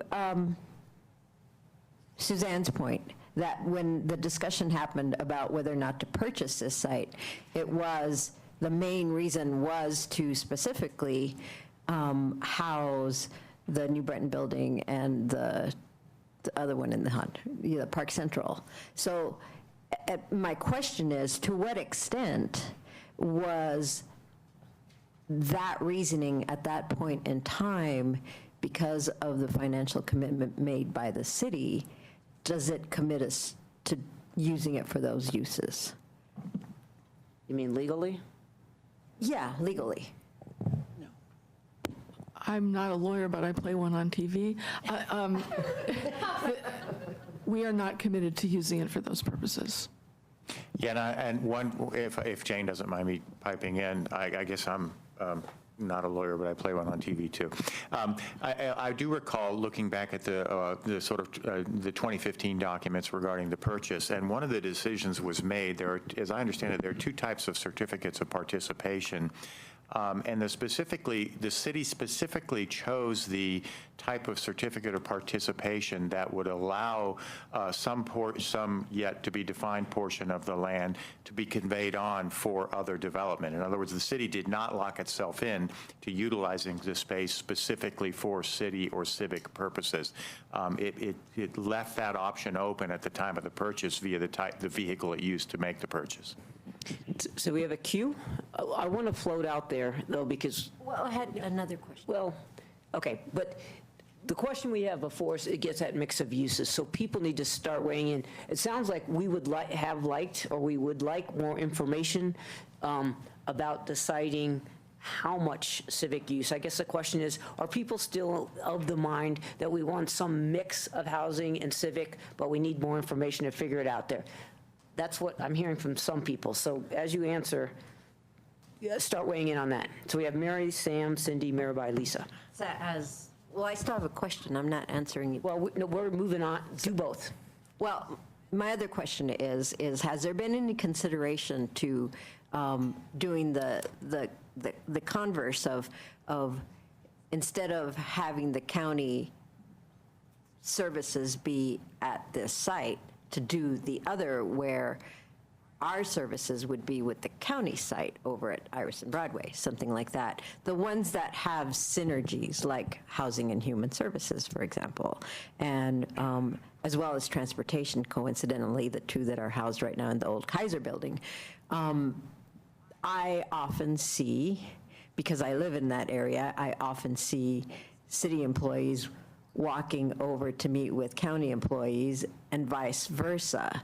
So if they were co-located, there would be some, I think, really good synergies there. So I guess what I'm saying is, could we look at seeing, as the county moves through its process, to look at saying, well, maybe we could share this space with you. And doing it the other way around.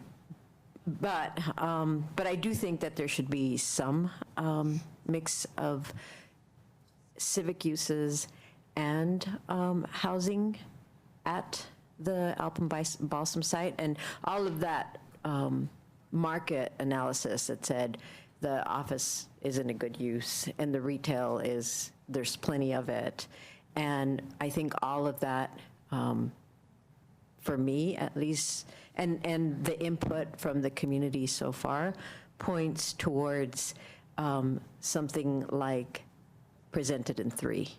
Also in terms of the parking and the civic uses, because that's 191,000 square feet of civic uses. That's closer to the 250. So in terms of the intensity in building heights, that particular one, I think that moving some of that conveyance area somewhere towards the inside of the buildings that within the site, I think would make sense. Otherwise, it makes it look, it's not quite, I guess, the urban form that we would be looking for, with buildings up to the sidewalk. So if possible, to use that particular new street as part of the conveyance, that might work. And then with respect to access and mobility, I think there we also could use a lot more information. And again, because I live there, I have a lot of anecdotal evidence, I guess, that the parking situation, it may not be quite what meets the eye. because I think that there are a lot of downtown employees parking in that neighborhood and getting out and riding bikes. So what I would like to see us do is, and I think it was suggested by somebody somewhere in some of the stuff that I read, to, in parallel with all of these processes, figure out if there's any kind of parking permit plans or something that would need to be done.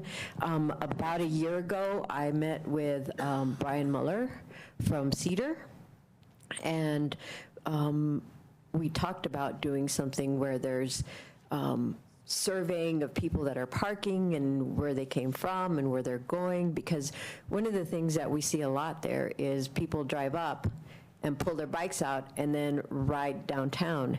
And it makes me wonder if that trip is a bike trip. Is it a multimodal trip? Is it a car trip? So it would be good to know what's going on with that, and to really understand what the impacts are going to be. Of course, if it's true that the impacts of parking aren't going to be as great as they would be with office uses, then maybe it's a moot point. But I think that it would be great to leverage Cedar in any kind of way that the students would be helpful in really identifying what's going on already. Okay. And yeah, I think I addressed the flood mitigation already, so. Yeah. There. Sam? So I agree with you and Bob, Suzanne and Bob, about the need for more information about exactly which buildings would correspond to, the first priorities to put into the civic use space. I'm probably inclined to be on the low end of the civic use space, so the 110, 120,000.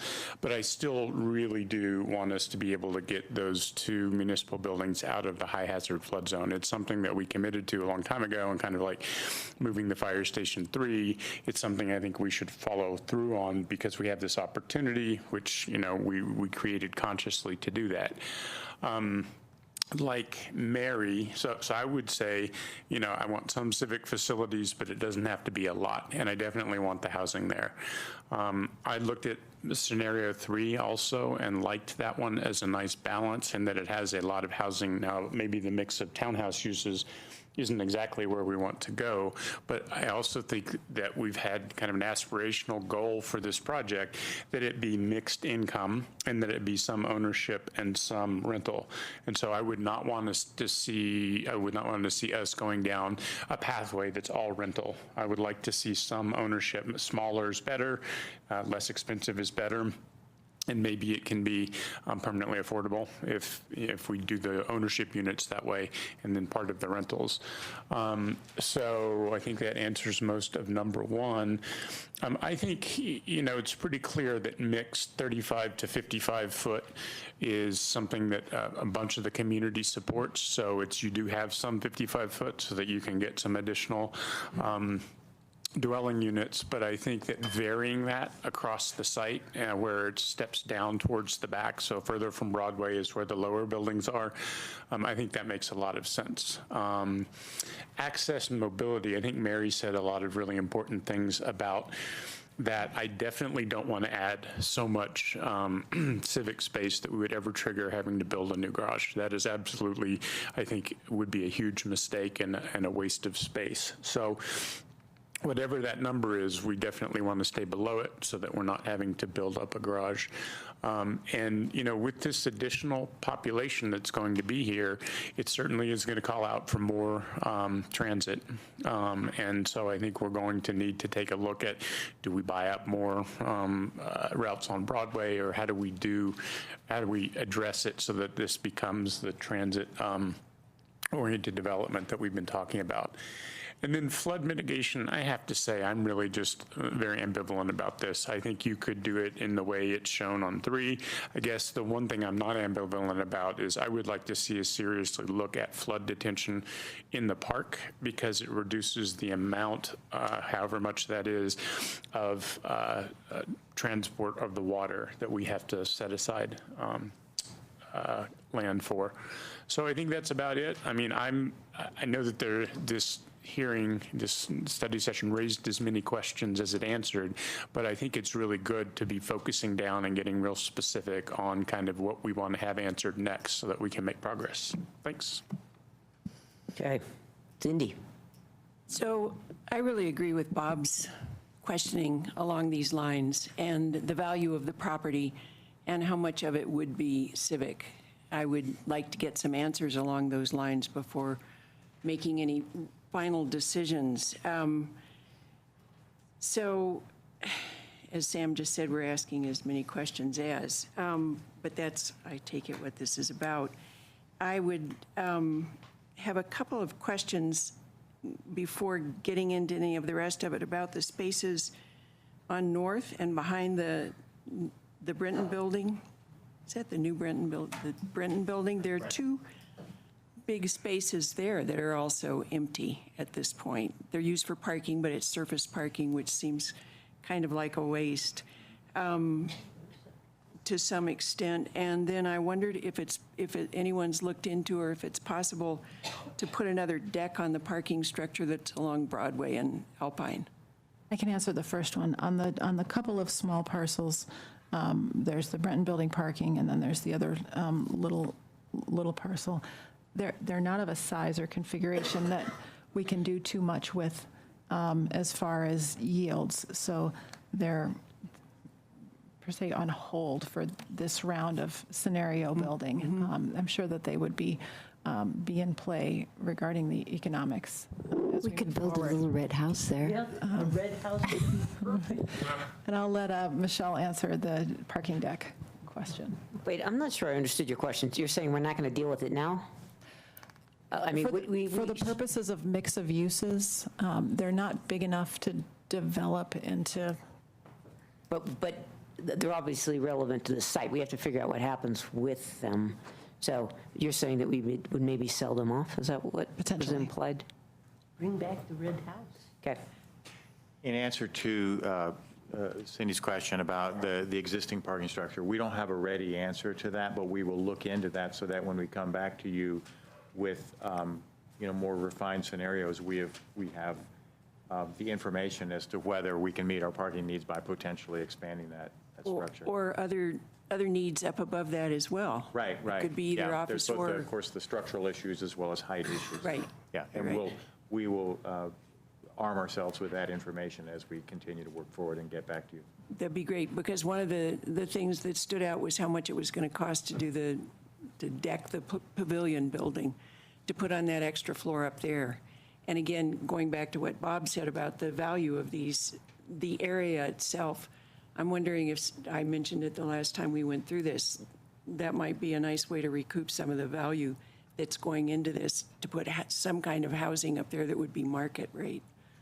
So, and in terms of preferred scenarios, I like some of the others. I like the third one in terms of how it looks and feels the most, but I'd like to see a mix of housing somewhere between this 140 units and the larger number of units, 330, and to see if we can't get a larger mix of housing that would still not be as crammed in looking as this number 5,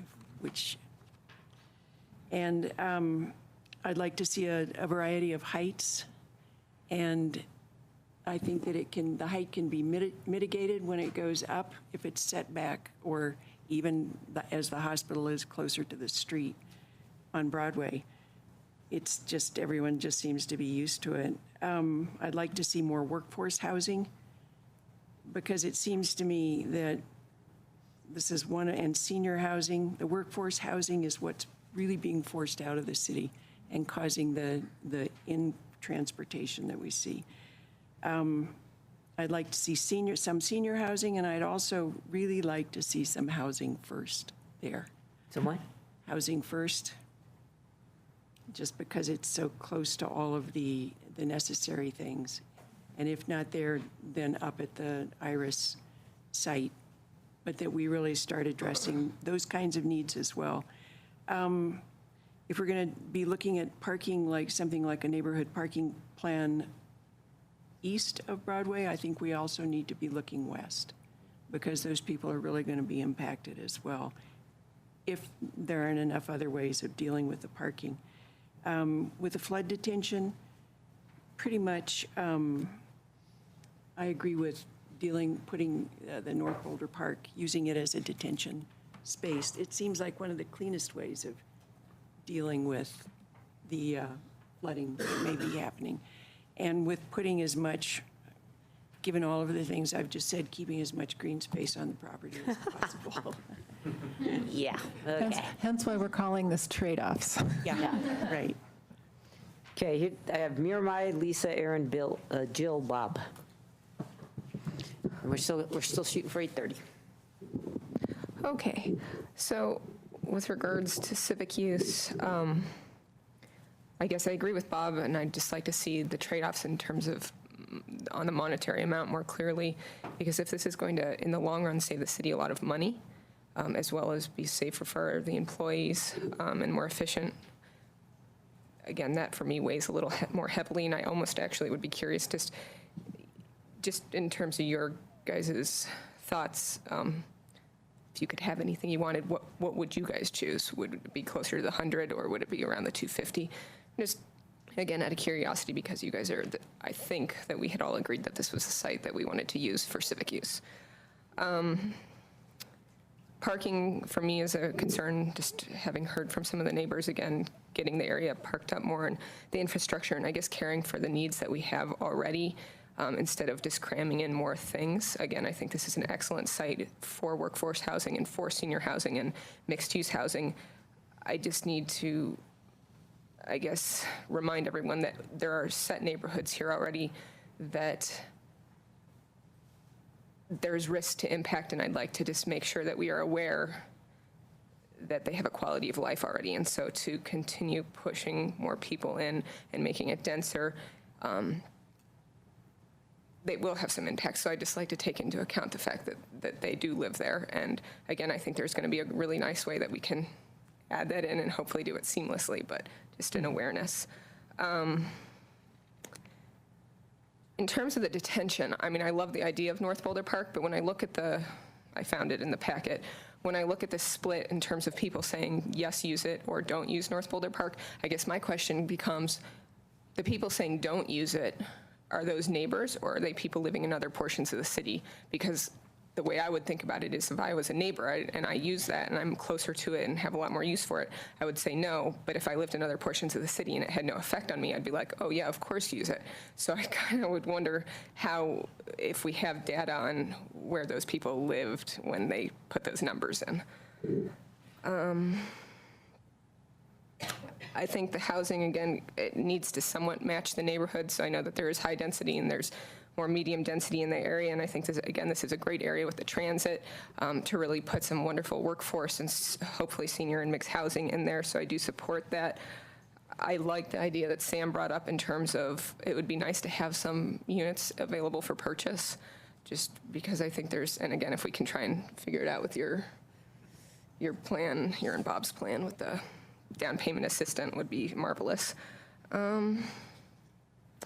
And then in terms of height, for me, again, looking at the surveys, it to me shows that the majority of people are not interested in 55-foot story buildings. Again, 57%, no more than 35%, and that's a decent majority for me.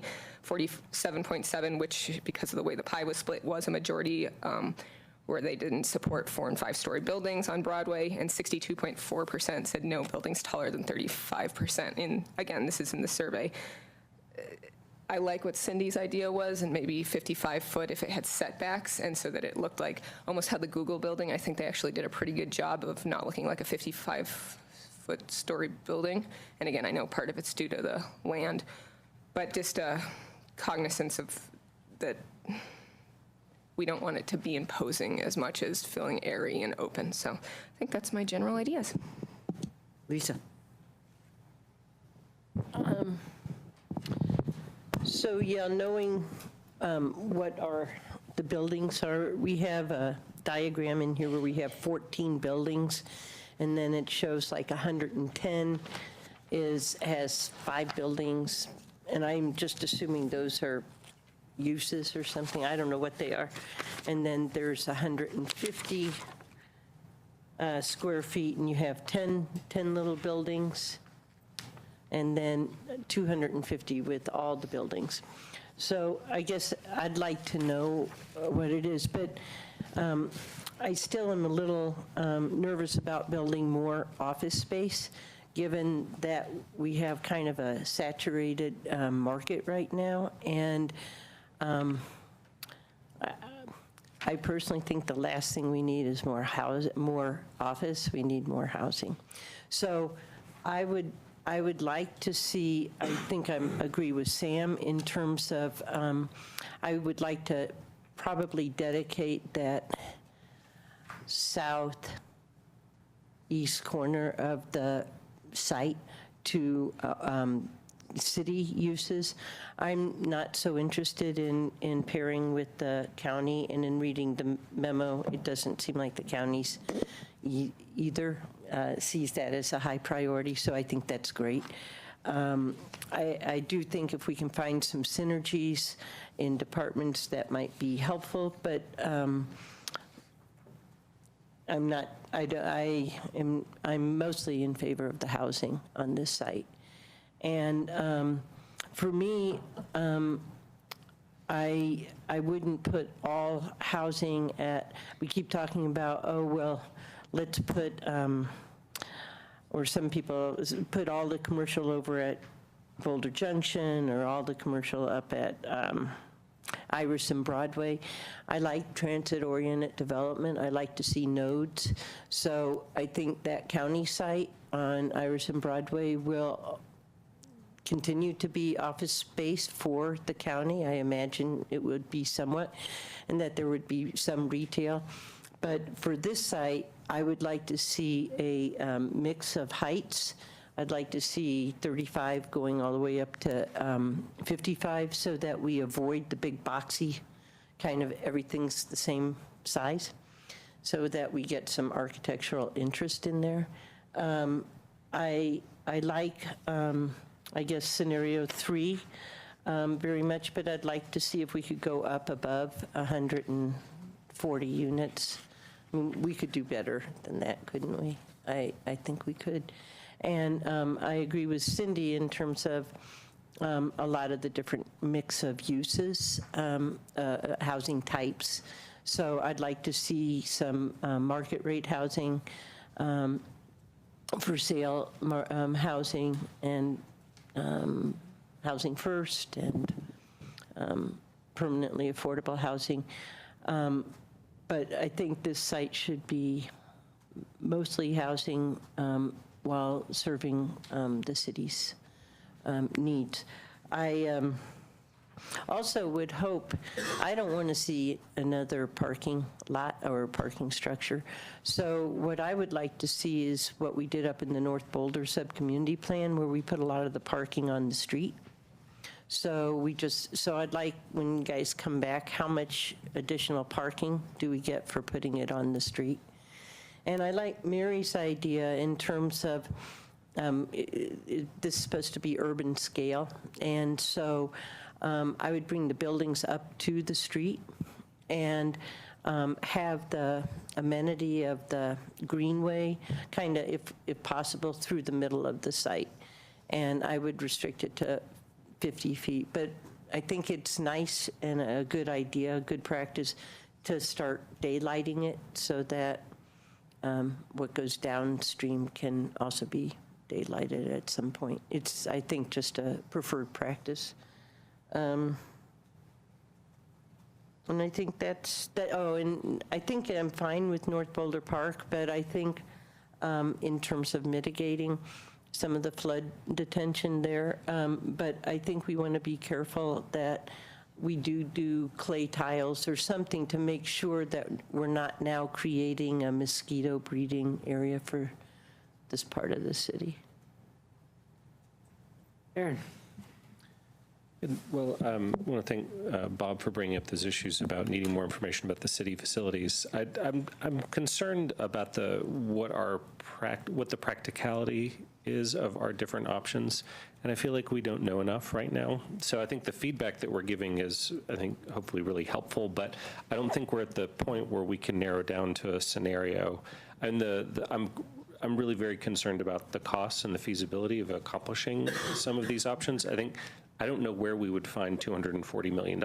And, looking at all the different other things that we're working on and how expensive they are, and that when we have something that costs a few $1,000,000, that's relatively doable within our various resources, but $240 million, honestly, I don't know where that's coming from, where we would find the dollars for that. And so, if we say, we're not saying this, but if we were to say, put every single city facility here, and then that puts it on the top end of that, I don't even know if that's feasible. So I really need to know more, and so I look forward to the next stage to have something that gives us a little bit more of a sense of our trade-offs. If we say, hey, we want to do kind of more of this scenario, and you say, oh, okay, that's fine, that'll require a 1.5% sales tax, and then we can do that. Whoa, okay, that would be a problem. So I think we really need more information, and given that, I agree with what other folks have said, that I do think that the focus of the site should be more on housing. I do think we should have some city facilities here, but it seems to me like in terms of how much we have, that maybe the minimum amount is the Brenton building plus the medical pavilion with the extra floor, and that maybe that to me is sort of your minimum amount, and then I would look for the case to be made, oh, well, but if you add 50,000 more square feet, gosh, that gets us out of X, Y, and Z building that cost us all this money, and it would really work out really well. So to me, I'd like to see more housing, but I would need to see the case for it in terms of what it gets us, what advantages it gets us. It sounds like the county co-location isn't necessarily going to be feasible, but if we are straining to put a program on the site, working with them could still be an option.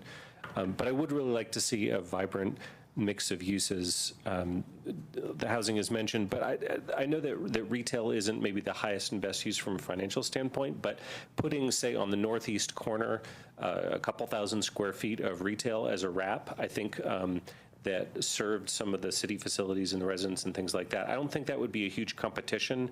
I think it would be very doable, and I think it would add to the walkability and the vibrancy of that location. So I'd really like to see that maintain in the mix of options. In terms of the housing, I agree with what's been said about mixes of incomes and mixes of tenures, owner and rental. But when we think of mix of incomes, we could extend, deed restriction could go well into middle income ranges. This could be a place where we play with some housing options that we haven't done before because we have control of the site. And then in terms of how much housing, I agree with what's been said, that most of these options to me, even when they were mostly devoted to housing, didn't have enough units. And so that fifth scenario bookend, I think, was too intense. But I think we could back down from that some, but still get up closer to those number of units. I think Cindy said that.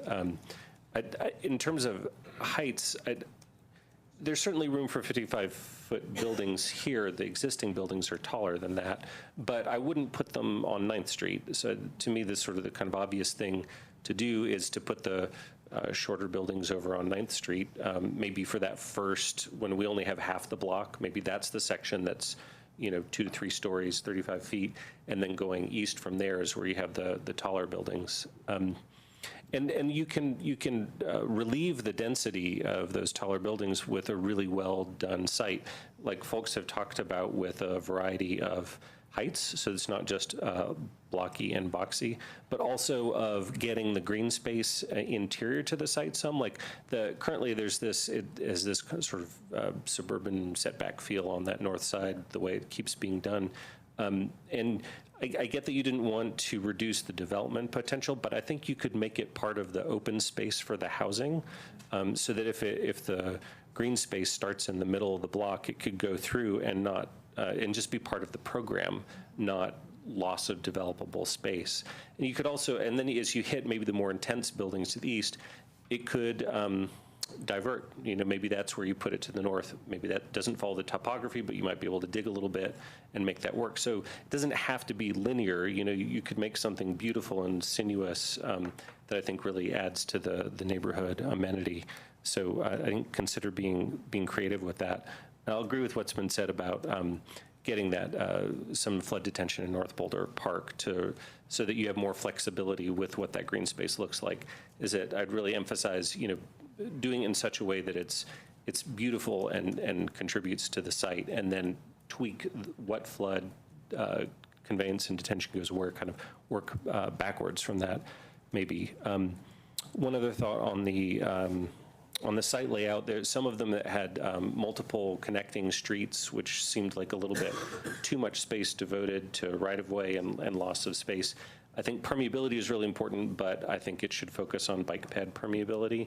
I think you can really minimize the amount of space that cars drive through, and it'll make it more livable and also give you more space for amenities and for the residents. And the last thing I'll say is just about schedule, which you addressed at the beginning. Thank you, Jim. That was extremely helpful. But when I talk about sort of the practical issues and the feasibility, I think the finances and the program and the schedule all need to tie together. So I think you made a really good case for why deconstruction needs to move forward and about all the things that we can do in parallel while the deconstruction goes on, and that makes sense to me. And so we need to keep planning for that and lay that out in terms of not having the site be empty for 2 years, both for the cost to the city, but also all those businesses that depend on activity and things like that.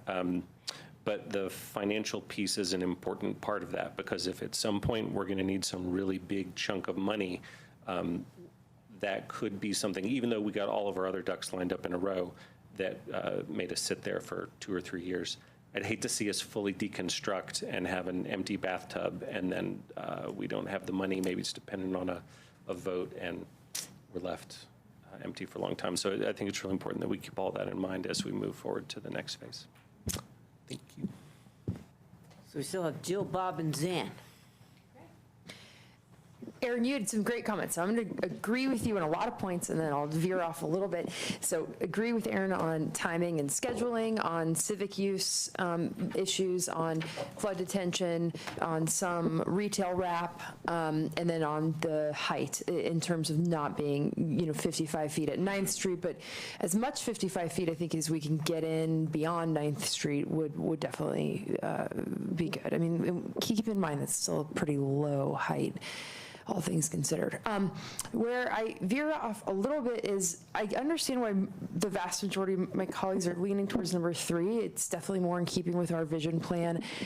But I have no interest in a bunch of luxury townhomes on this area, on this land. And this is our land. This is our chance to really make our mark and sort of like make a statement as a city of what we want to see. And the reality is that if any of those townhomes along 9th sell at market rate, they're going to be in the millions of dollars. It's just what it is. And there's a lot of those going in around Boulder. In between Mike's camera and that gas station, there's a ton of new townhomes that are going to be 1.2, 1.3, 1.5 going in. There's East Pearl, there's Spark. I mean, there's just so many of these products, and we don't need to be putting that in. We don't need to be like sanctioning that. So I like number 5 a whole lot more. I think maximize the housing, maximize the intensity, build more smaller units. The other thing I think that we should really, keep in mind here is whether it's us developing it or, private developer partners through RFPs, but really let's get interesting buildings. Maybe we veer off of our traditional code that sort of lends itself to square brick buildings and really try to encourage a mix of materials and forms and shapes and turrets and gables and all that. I think that connecting it over to East Bookend would be wonderful. I don't know if that's at all in the plan, but that 13th Street corridor already has it's already a nice cycleway, and a lot of pedestrians use it. And there's Casey Middle School where tons and tons of kids ride. so if we could like really enhance that 13th Street connector, you know, it's not even painted green, that would be at the minimum. But like, I think to really make it a true cycleway with some separation from the road would be great. Yeah, I think that's it.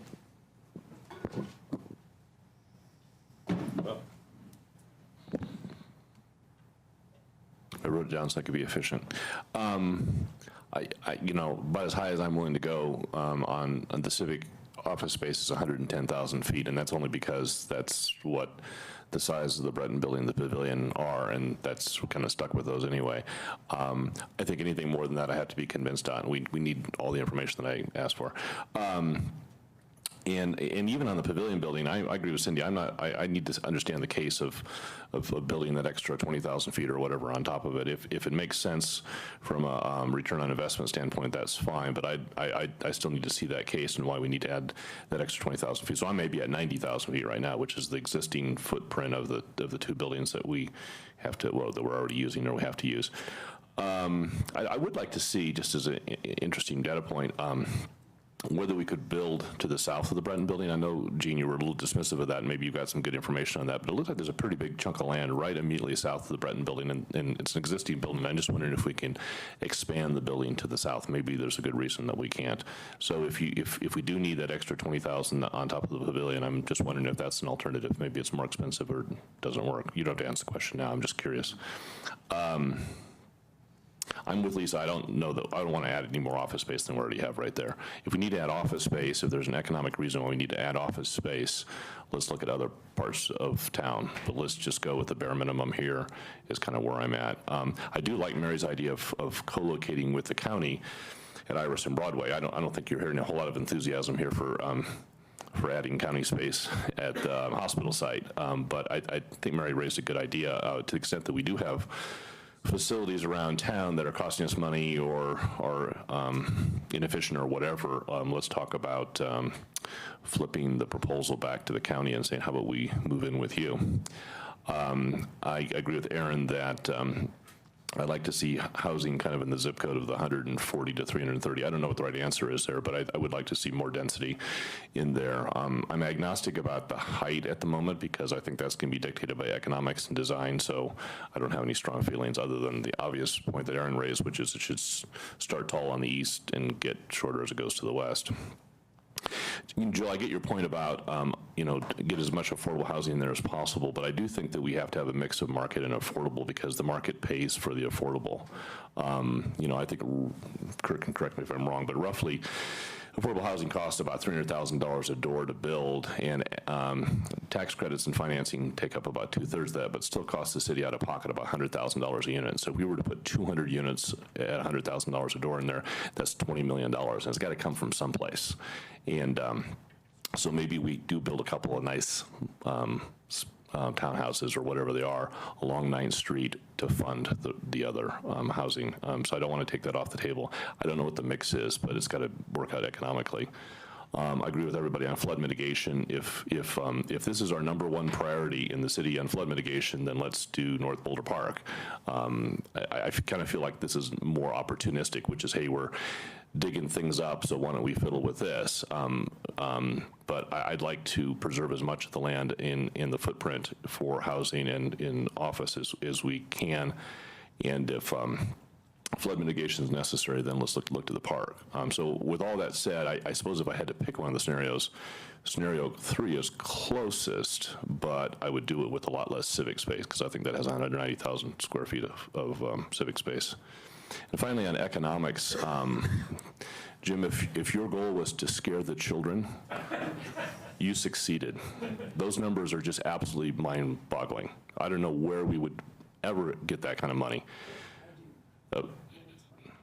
Well, is municipalization open for discussion? No, it's not. Not that. Okay. Well, I'll just wrap up, and then you can tell us where we can find $200 million. Those numbers are just mind-boggling. So I think, before we get too far down this path, I think we need to have a better understanding of what our funding sources are. Maybe it's selling a bunch of really big condos on 9th Street. I don't know what it is, but I don't want to spend a whole lot of staff time on this stuff and then run up against a brick wall of plain old economics. So I'd really like to understand the economics sooner rather than later. Well, and Okay, I get the last word. So, I agree with a lot of what's been said, but not all that's been said, I guess. So, yes, mix of uses. I guess I am interested in co-locating with the county. There's no way they're going to let us move into Iris, and there's a quid pro quo there. So, well, we don't need to do it. So if we like the idea of affordable housing up on Iris, then we should think about, anyhow, I'm just saying. To me, it's really interesting. If you've been to the Hub in Longmont, I also hope we're going for kind of the new office space. So if you've been to Google, and not the historic, everybody has their office space. I think those days are over. But the idea of some synergistic hubs, whether it is around transportation, which is true, we work very closely with the county on those issues, or human services, I think that that's interesting, would be compelling, and is in keeping with kind of the kind of civic space I think we're trying to create. On that, we mentioned earlier, incubator space. I don't think we need that here. I think that's East Bookend material, not here. Just, that was mentioned early on.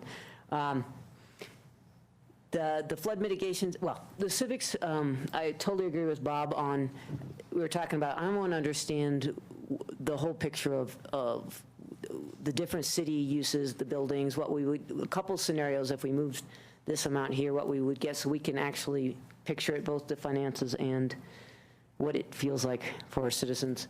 In terms of flood, I guess it needs to make sense in terms of the whole picture. But I'm getting, anyhow, I think we need more information on how this would work. I like what people said about, let's make the green space work within the space. Let's not make it linear.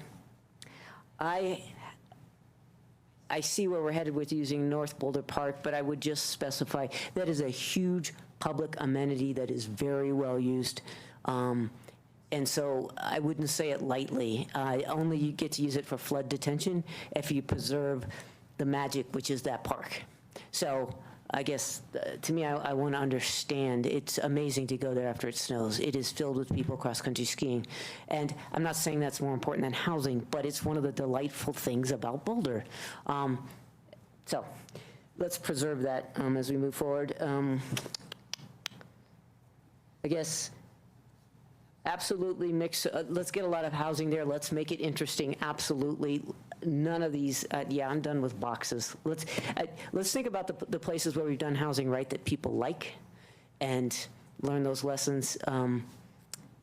And I guess on the civic end, I hope that whatever we build, and I do think we should, I guess I'm embracing the civic use there more than you are, but that space should soar as well. It should be interesting, compelling, and absolutely no more structured parking. I think that's universal. Is that correct? Nobody wants to trigger? Yeah, we're done building parking garages. So there's a lot more we can say. I guess I feel like before you bring us the final scenarios, is it possible that we could check back in on the civic use piece and a few other things? Feels like we need to bring back a little bit more information about those types of trade-offs. And I just wanted to say that while I didn't want you guys to have the impression that the memo was shutting down, or the information in the memo was shutting down the cooperation with the county. I think we've probably got a little more turn, again, with our civic uses or others about what that might achieve and what the potential for housing. Because I think what, again, we're hearing is a lot of support for housing. And we can come back with, I guess what I'm trying to say is when we've talked with the county staff and commissioners, they are quite supportive of housing at Iris with a potential trade. So there may be some more. Well, then can we fold that a little bit more into that conversation if we're going to have another check-in, is to say in the scenarios, if they're willing to look at both sites just to see what we get collectively, and maybe people aren't interested, but let's understand what we could have or not. Well, if I can respond to that's one thing, but I think we don't want to move people farther out, and out. We want to keep people centered. So from my perspective, if the county wants to have more office space at Iris and Broadway, that's great. But I think we need to use this site for a bunch of housing. And so, and that's what I was talking about when I was saying, transit or these nodes of development. So we should have, I think, a lot of housing here at the Balsam Alpine site, and also do housing up at the Iris Okay. and I guess- Broadway site. They're comparable sites in terms of size, but, I mean, one's about 8 acres. And one of one's them, 8 the county owns. Well, So yeah, if the we want to county- have a conversation, Yeah, but I'm not interested, so. okay. I just wanted to say something about financing. I sent an article to the council and to Hotline about Proposition C, and that at that time was pending before the San Francisco voters, and it was put forward by corporate folks saying that they thought it was time to have some of the big corporations that made X number of dollars take some of the burden for housing. And it passed in San Francisco, and it also passed in Mountain View. So I think this is something that we can look at. We have enough big corporations of that caliber, by that I mean X billions of dollars, who have moved into this city, that the citizens in this community might be interested in having some of them pay their own fair share for some of the impacts that have been caused. Not as a penalty, but just to be good neighbors with the rest of us. And that's one of the ways that we might look at financing this kind of redevelopment at the Alpine Balsam site. And so I would like to get some information, maybe a memo or something from the city attorney about what happened in those communities in California where it passed, and whether or not- Didn't it just pass? It just passed in this election, both in San Francisco and in Mountain View, I believe, so. Well, and in general, we've been trying to look at creative financing ideas, and so maybe. This is a good one, yeah.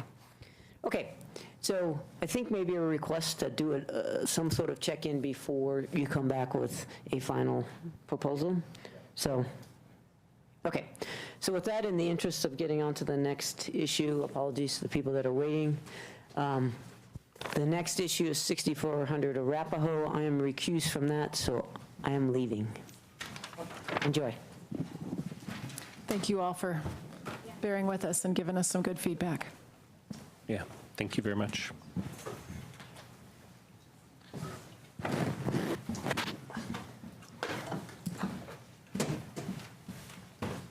Sit on the couch, watch some TV. Not this. By all means, don't watch this. It'll be more interesting with wine, I'm sure.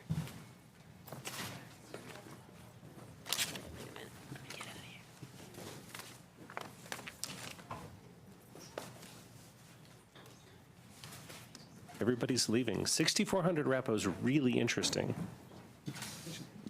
Should stay. There we go. Karis can be here.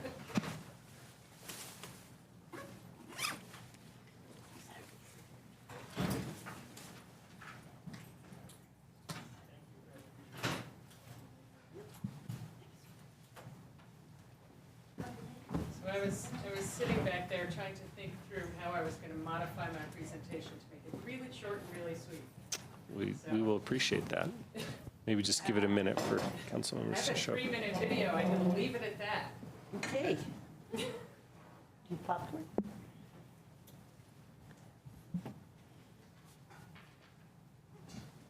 We'll just take a moment. My term as mayor pro tem ends in a couple of weeks, so this is my last chance to play mayor tonight for a few minutes. So,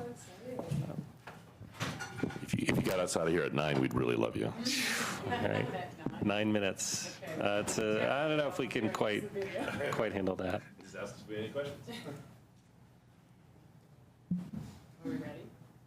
We're still missing 2. Oh, yes, we are. Give them one more minute.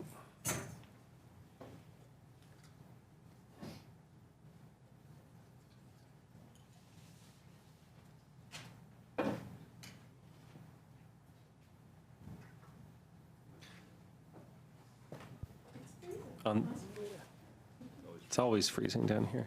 On the other hand, I'm sure they've read the memo, so maybe just dive right in.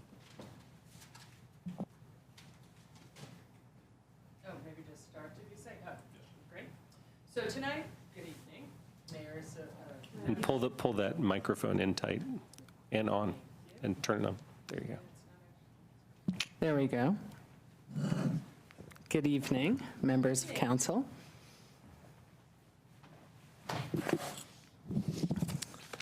So thank you so much for actually fitting us in at the last minute here. It's an opportunity to get this council's thoughts on zero waste and where we are and where we have been and where we're going. And also to introduce yourself. Yes, I'm Kara Mertz, thank you. I'm the environmental manager for the city of Boulder, manage the zero waste team. So tonight, we are here to just look for some very high-level feedback. I'm going to actually, because of the hour, I'm going to scale back the questions and really just ask for general feedback on the city's role in kind of furthering zero waste and moving toward what we call a circular economy, and then the general support for the concept of this reuse-focused innovation hub. And then the final key question, I think, for tonight is just, is there anything that you all would like us to do prior to meeting with the county commissioners, which is scheduled for mid-January on this topic? And actually, you know what I'm going to do is I'm going to skip ahead a couple of slides and then just finish off with this video, because it's a quick 3-minute video and it really does encapsulate a lot of what we're aiming for. And so picture's worth 1,000 words. I can save at least 2,000 by just using that. As long as I could figure out how to skip this. There we go. So as I said, the questions for council tonight is really the role for the city of Boulder in kind of fostering a circular economy, or acting as a market driver to create markets for materials that are recyclable in our community. We're going to skip over the parking and site flow questions, because we really aren't at the level of developing options for the site that are specific as you looked at for the Alpine Balsam site. We're not really yet at that part of this project. So I've heard that we're not interested in any parking structures. I can take that away from the prior conversation. Site flow, we are just trying to balance customer experience with preserving the existing buildings as much as possible on the site. And fundraising, we are in a very interesting situation with this site where, unlike the Alpine Balsam site, there are actually quite a few private sector and potential funding partners for a site like this and a project like this. So it's not $250 million, it's a mere $20 million project. So it's perfect timing, really, after the Alpine Balsam project to make that sound like very inexpensive. So really, as I said, the discussion tonight can just focus on the role of the city and whether this council supports us moving from managing our waste materials after they are created as waste materials and moving toward creating and fostering a circular economy. So with that, I'm just going to go back, play this little video, and then we can open up the discussion. I might have 1 or 2 backup slides, but, oh, is it working?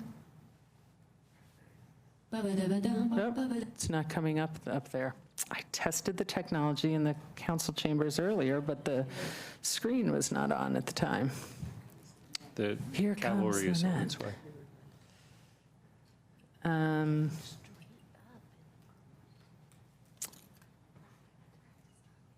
I did too, I thought.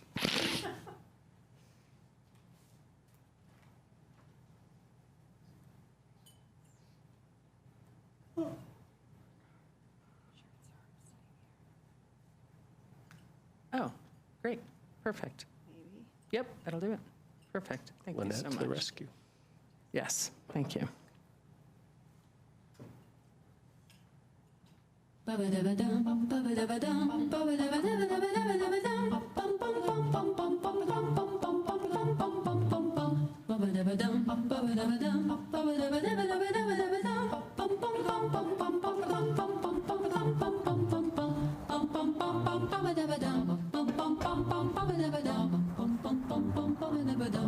This is the city of Boulder. 25.7 square miles, a melting pot of creativity and entrepreneurial spirit. Climbing, brewing, tech abounds. Organic food all over town. Boulderites are a passionate group. We take zero waste seriously. There's been progress made with recycling and reuse, but we don't just settle for good around here. There's still great materials being wasted. And clever people doing uncommon things with reuse in their homes and businesses. Sadly, these paths don't always cross. With this challenge, we hope to create a new community space. A hub for upcycling and waste diversion, if you will. We already have Charm and the Resource Yard, but how could we expand these as a center of reuse innovation? Which brings us to 6400 Arapahoe Avenue. Could our waste meet a different fate? One business has tires being sent to the trash. How about that rubber becomes wallets for carrying cash? Could that dying ash tree in your neighborhood park become beautiful lumber instead of infested bark? Could you sell bikes that are built from scrap metal? Turn one company's waste into wheels and pedals? Think these ideas are crazy or unrealistic? Well, businesses in Boulder are thinking holistic. It's great to start small, but now it's time to think big. Instead of wallets, what if that rubber became thousands of road cones? Or if we took that ash tree lumber and built a new home? Every day, Boulder businesses send good, usable materials to the landfill. Roofing shingles, styrofoam blocks, medical pipettes, porcelain toilets. The list goes on. Instead of becoming trash, what if we could play material match? Imagine a hub where we could identify these waste streams and pair them up with people and business ideas who could use them, connecting lonely waste.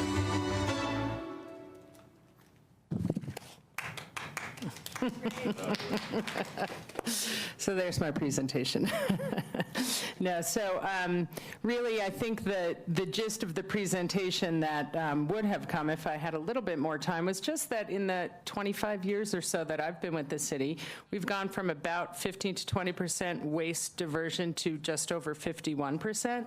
But we are really starting to recognize that the zero waste climate solution goes way beyond recycling, and it's about fundamentally redesigning what and how we produce, consume, and dispose of stuff, all our stuff.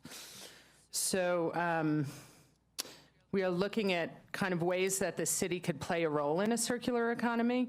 The notion of a circular economy is that a business would build their processes so that they're efficient and make as little waste as possible in the processes. Their feedstocks can be made from something that would otherwise be wasted, and products can be manufactured to be disassembled at the end of their use. Then the question arises, what can we as the city of Boulder do about any of this? It's really up to the businesses themselves to address the inefficiencies within the system to create less waste, but we can, as a city, identify the materials that flow in and out of our region and identify what waste is created and try and figure out ways to remanufacture it locally. It's a resilience solution, it's a climate solution, and it's a zero waste solution. This just talks about all the different recycling and composting facilities we have, the ones that are built by the city and the county and the private sector in our region. And Lisa, you'll be happy to know I heard this morning that by the end of December, the county is identifying a site to site a construction waste recycling center. Hear ye, hear ye. So Very really, happy. with that, all of the facilities that are needed, though we do have need to have a compost site a little bit closer to Boulder, because right now it's in Weld County. But really, there is the infrastructure to handle all of our waste once it's waste. And the question is, how do we really become a zero-waste society? And this slide here shows how successful the site at 6400 Arapahoe has been since its inception. There's been between a 50 and 60% increase in the number of customers coming through the site, and about 6 million additional pounds of material that have been processed through the site since it opened. And really, we want to build on that success at that site and be able to have synergies where we're already bringing used materials into the site, and how can we really use that to identify problem waste materials, create both community-based programming, which, as was explained in the memo, is kind of an advanced maker space, and subsidized retail space for upcycled materials, and then also industrial scale programming, where there's mid-scale manufacturing, which has been identified as a void in the whole Front Range area, and business services to support startups that commit to using our local problem waste materials as feedstock in their businesses. The idea being that we would launch those businesses off of the site after kind of an entrepreneur in residence program, and help them locate elsewhere around the Front Range or around the state of Colorado. And there's actually quite a bit of regional and statewide interest in us helping to seed those businesses here. And then the truth is, we know a startup business after they're here probably won't find space in Boulder to locate, but that's okay, because if they're reprocessing our materials, as long as they're doing it somewhere around the state or in the region, it's going to help us here in Boulder. So that's pretty much, I think I'll stop there. These were just very high-level bubble diagrams, but I promise you'll hear about it as we try and balance the customer experience and the parking and the site flow at the site. And really the idea that we would be developing, once we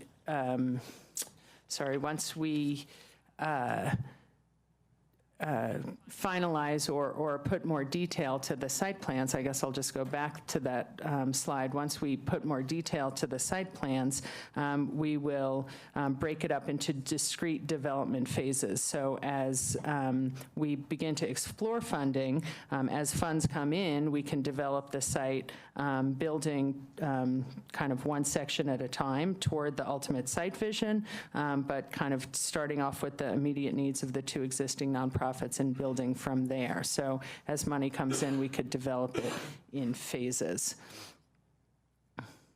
And as I also just mentioned, there's many people that are interested and potential collaborators and funders in this site. Unlike the Alpine Balsam Project, potentially, there's the maker community, there's foundations and businesses that are investing in circular economy work, entrepreneurial, startup, and material science organizations. Boulder Valley School District Career and Technical Education is very interested in not only co-developing curriculum, they're located right next door at 6500 Arapahoe, but also helping share facilities and access to the site, and also talking about funding. Boulder County, State of Colorado. So there's really quite a few interested parties that we'd love to be able to pursue if council was supportive of city staff looking at a shared kind of funding strategy for this. And here's the original questions for council, which I think if we just kind of focus on the city's role and support for exploring this reuse-focused innovation hub, and then if there's anything about the county prior to the county meeting in January, I think that would be a good focus for the conversation this evening. So do we have any clarifying questions? Then maybe we can give a little feedback. Clarifying question, Lisa? So, Kara, I was very happy to hear what you just said, that they've identified a site for deconstruction. So has that Did they tell you where the site is? And is there a way that we can easily take the deconstructed materials and bring it over to this innovation hub or makerspace? The deconstruction materials from houses, buildings. I see. Yeah, well, part of the expansion for resources to be able to accept more materials, deconstructed materials. And I don't know where the site is. They said they have it narrowed down to, I spoke to Darla from Boulder County Land Use this morning, and she said they have it narrowed down to 3 sites, and they were going to have an announcement at the end, by the end of, or a decision by the end of December as to which So one. in our memo, it said something about they weren't going to make a decision until 2020, so that's not... So I guess it's a 2-phase process for the county. Darla was speaking from a resource conservation division perspective, and she's making a recommendation to the Boulder County Commissioners. Boulder County Commissioners are not going to make a decision, final decision about funding from the county sustainability tax until 2020. But by the end of December, she will have put together a proposal for zero waste infrastructure as kind of a, first priority for sustainability tax money. Good. Any other questions? So maybe I see some really easy things to bite off here. I'm guessing that we all support the city of Boulder helping to create a circular economy. People like that idea? Yes, right on. A shared fundraising strategy sounds like a good idea. Yeah. Innovative parking strategies. Yes, good thing. Okay. And then maybe we'll talk just a little bit more about so the Innovation Hub. People generally supportive of the idea of Innovation Hub? Any particular thoughts I had on that? one other question, Karen. That was that, are you working with the small business development center or? Yes, they've Okay. been in on all of these early Because conversations. I think they would be very helpful in helping people get launched. Yep, Cindy?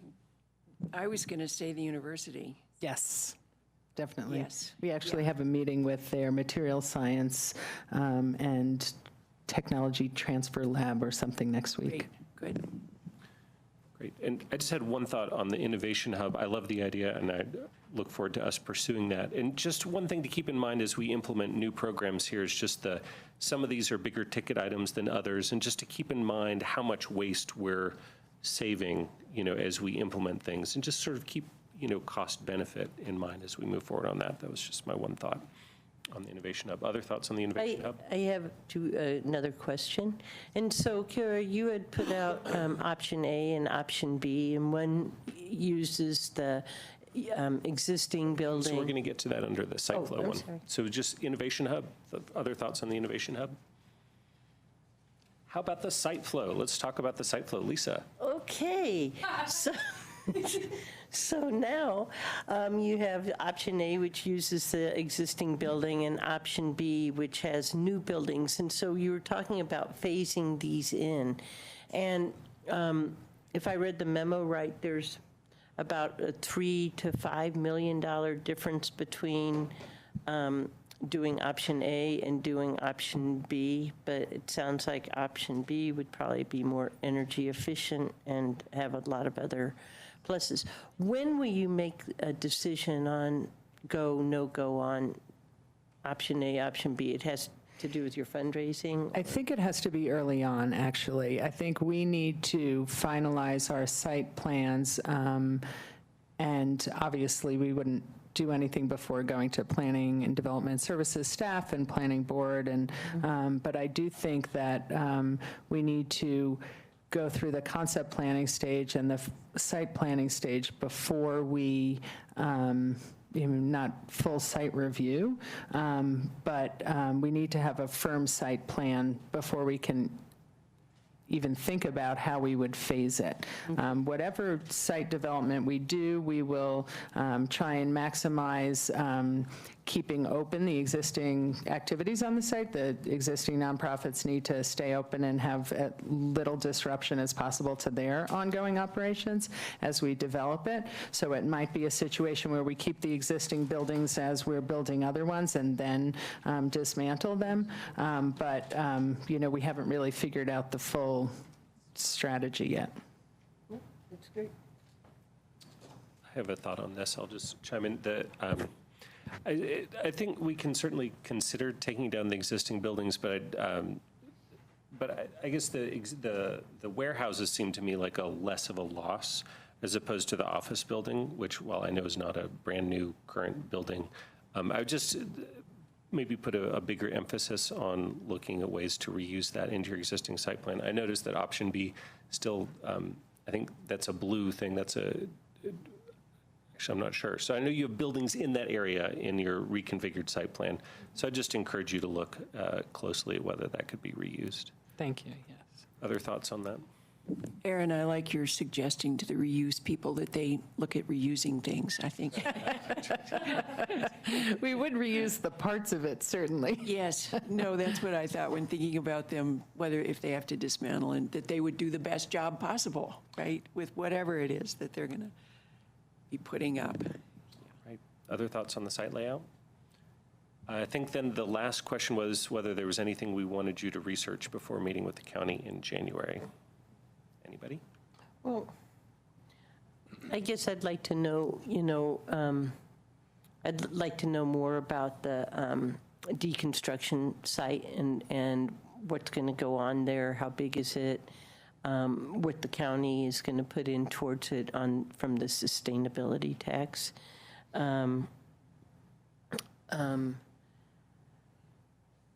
Sorry. And just to clarify, Lisa, sorry, I don't mean to interrupt your thought there, but what they're talking about building is a mixed construction waste recycling site. So it would not be deconstruction. It would be bring in mixed waste from a construction site or a demolition and sort it and send it off to different markets. Yeah, okay, that's fine. It accomplishes the same thing of reusing.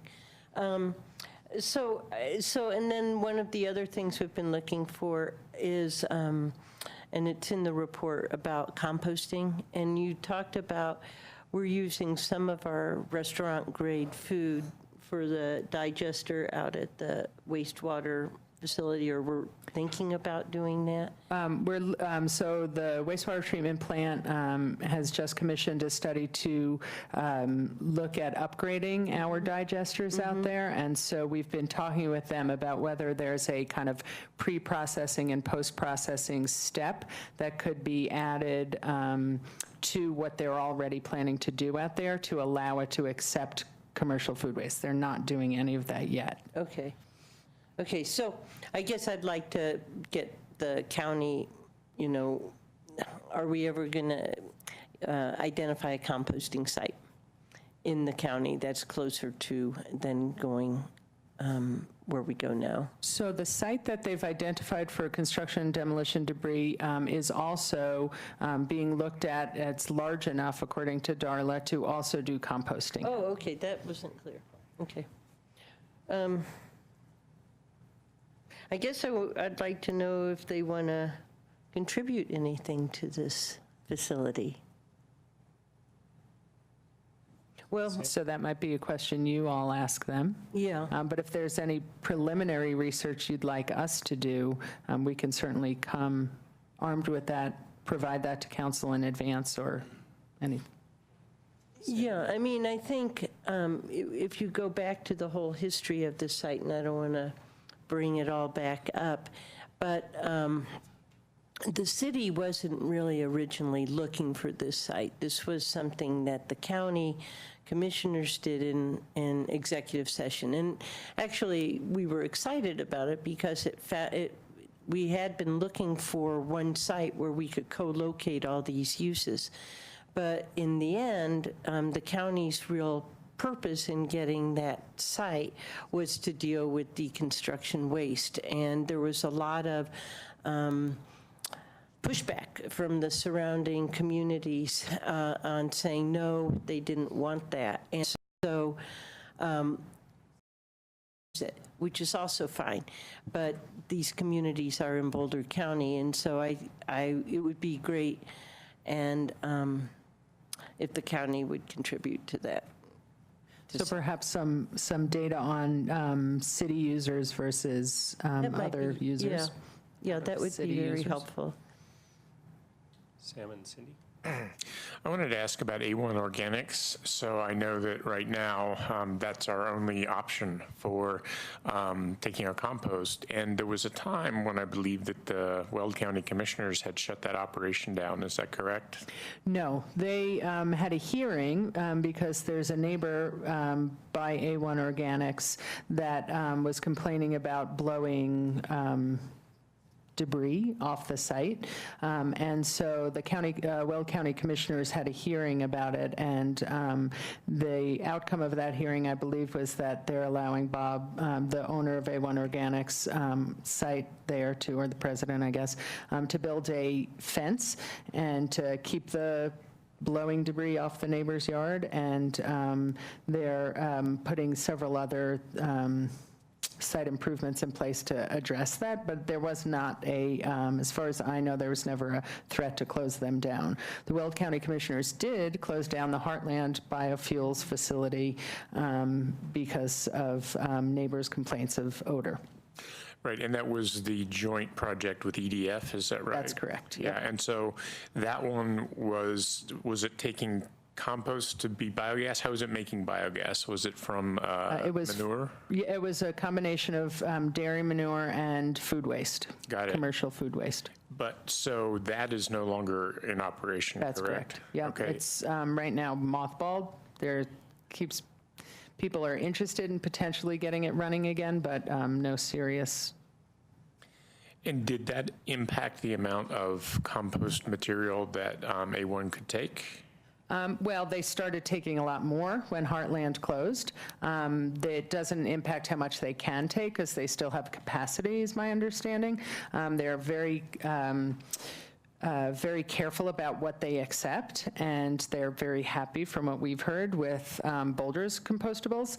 A lot of the reason for that is frankly because we pre-grind it before we send it to them, so not as much blows around when they're turning the compost piles, but it's also a higher quality material than they get from communities around Denver or up in Fort Collins area.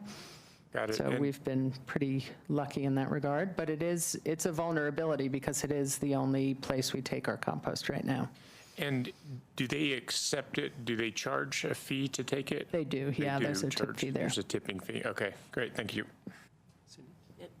That's I just wanted to follow up as well on the composting and see whether or not the county would be building it to the standards of the composting that we've been able to get done. And it sounds as though that's true. Well, it's an excellent question for them to, and we can do a little bit of preliminary research. I'm not sure the compost technology they're looking at. And that's the question. Thank you. Right. Any other comments for Kara before we let her go? Yes, Mirabai. Yeah, I guess I would just say if we are having discussions with the county and it is surrounding composting, just from personal experience over the last 5 years, having moved into a home and being able to compost, it's just been incredible for me just on a personal level to see how little trash we now throw out. I mean, the fact that all the paper towels from cleaning up cat yak or, whatever can go in the compost, it makes me feel so good. Or I can get scoopable litter from the cats, and I'm not wasting now. And so if we can try to, I think this is the future. It's such an amazing way. And now I've been reading a lot of articles about towns stopping recycling because China is not taking it anymore, which is just devastating. And so if this can be our future, and I mean, the more we can promote it, the better is what I would say. So just a way of decreasing our waste. Right on. So just a comment, I sit on RCAB, the Resource Conservation Advisory Board, and so to the point that China is indeed really up to their purity requirements. I have to compliment our recyclers here in the county for having managed right through that. I mean, there's very capable recycling going on, which keeps the material clean and acceptable. And so we haven't had nearly as negative of an impact here in Boulder County as many other communities have as a result of this. So just compliments and kudos to the county folks. Yeah, and I think there's multiple reasons for that. One of them is we are very good at sorting. We've been doing it for 40 years here. We do it better than most places in the country. Also, because EcoCycle is a mission-based nonprofit recycler that runs our recycling center, and they have always marketed to domestic markets. They don't market to China, so they didn't have to set up new markets when China decided to stop taking materials. They also always try and sort materials to their highest end use to preserve as many lives as possible, if you will, of the material. So they sort office paper to make new office paper, newspaper to make new newspaper, and in a lot of parts of the country, they just mix everything together, don't sort it very much, and make all the paper into, say, cellulose insulation or something that's kind of a low-grade product.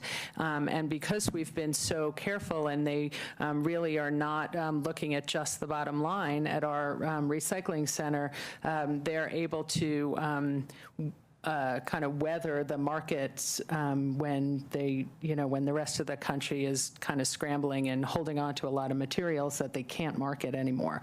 We do, having said that, there's the fact that all of our now domestic markets have a lot more material coming to them. The prices are lower, so we're getting less money for our recyclables that we sell, but we're not sitting on any of them, so. Yes. Go ahead.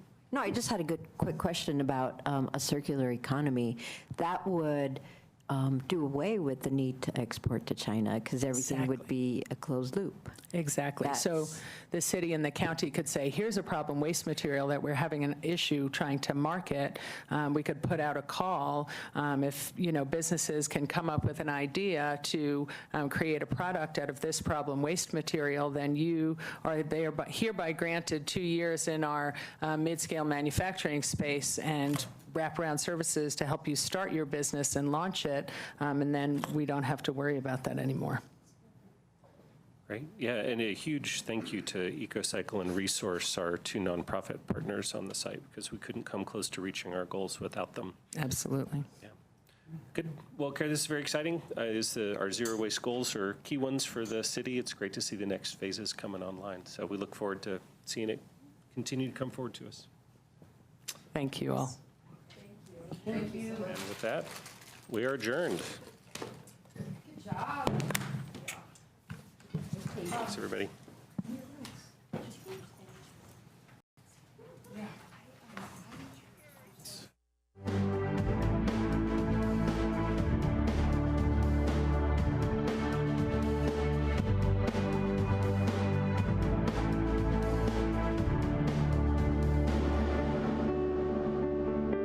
Live from Paris, en France 24.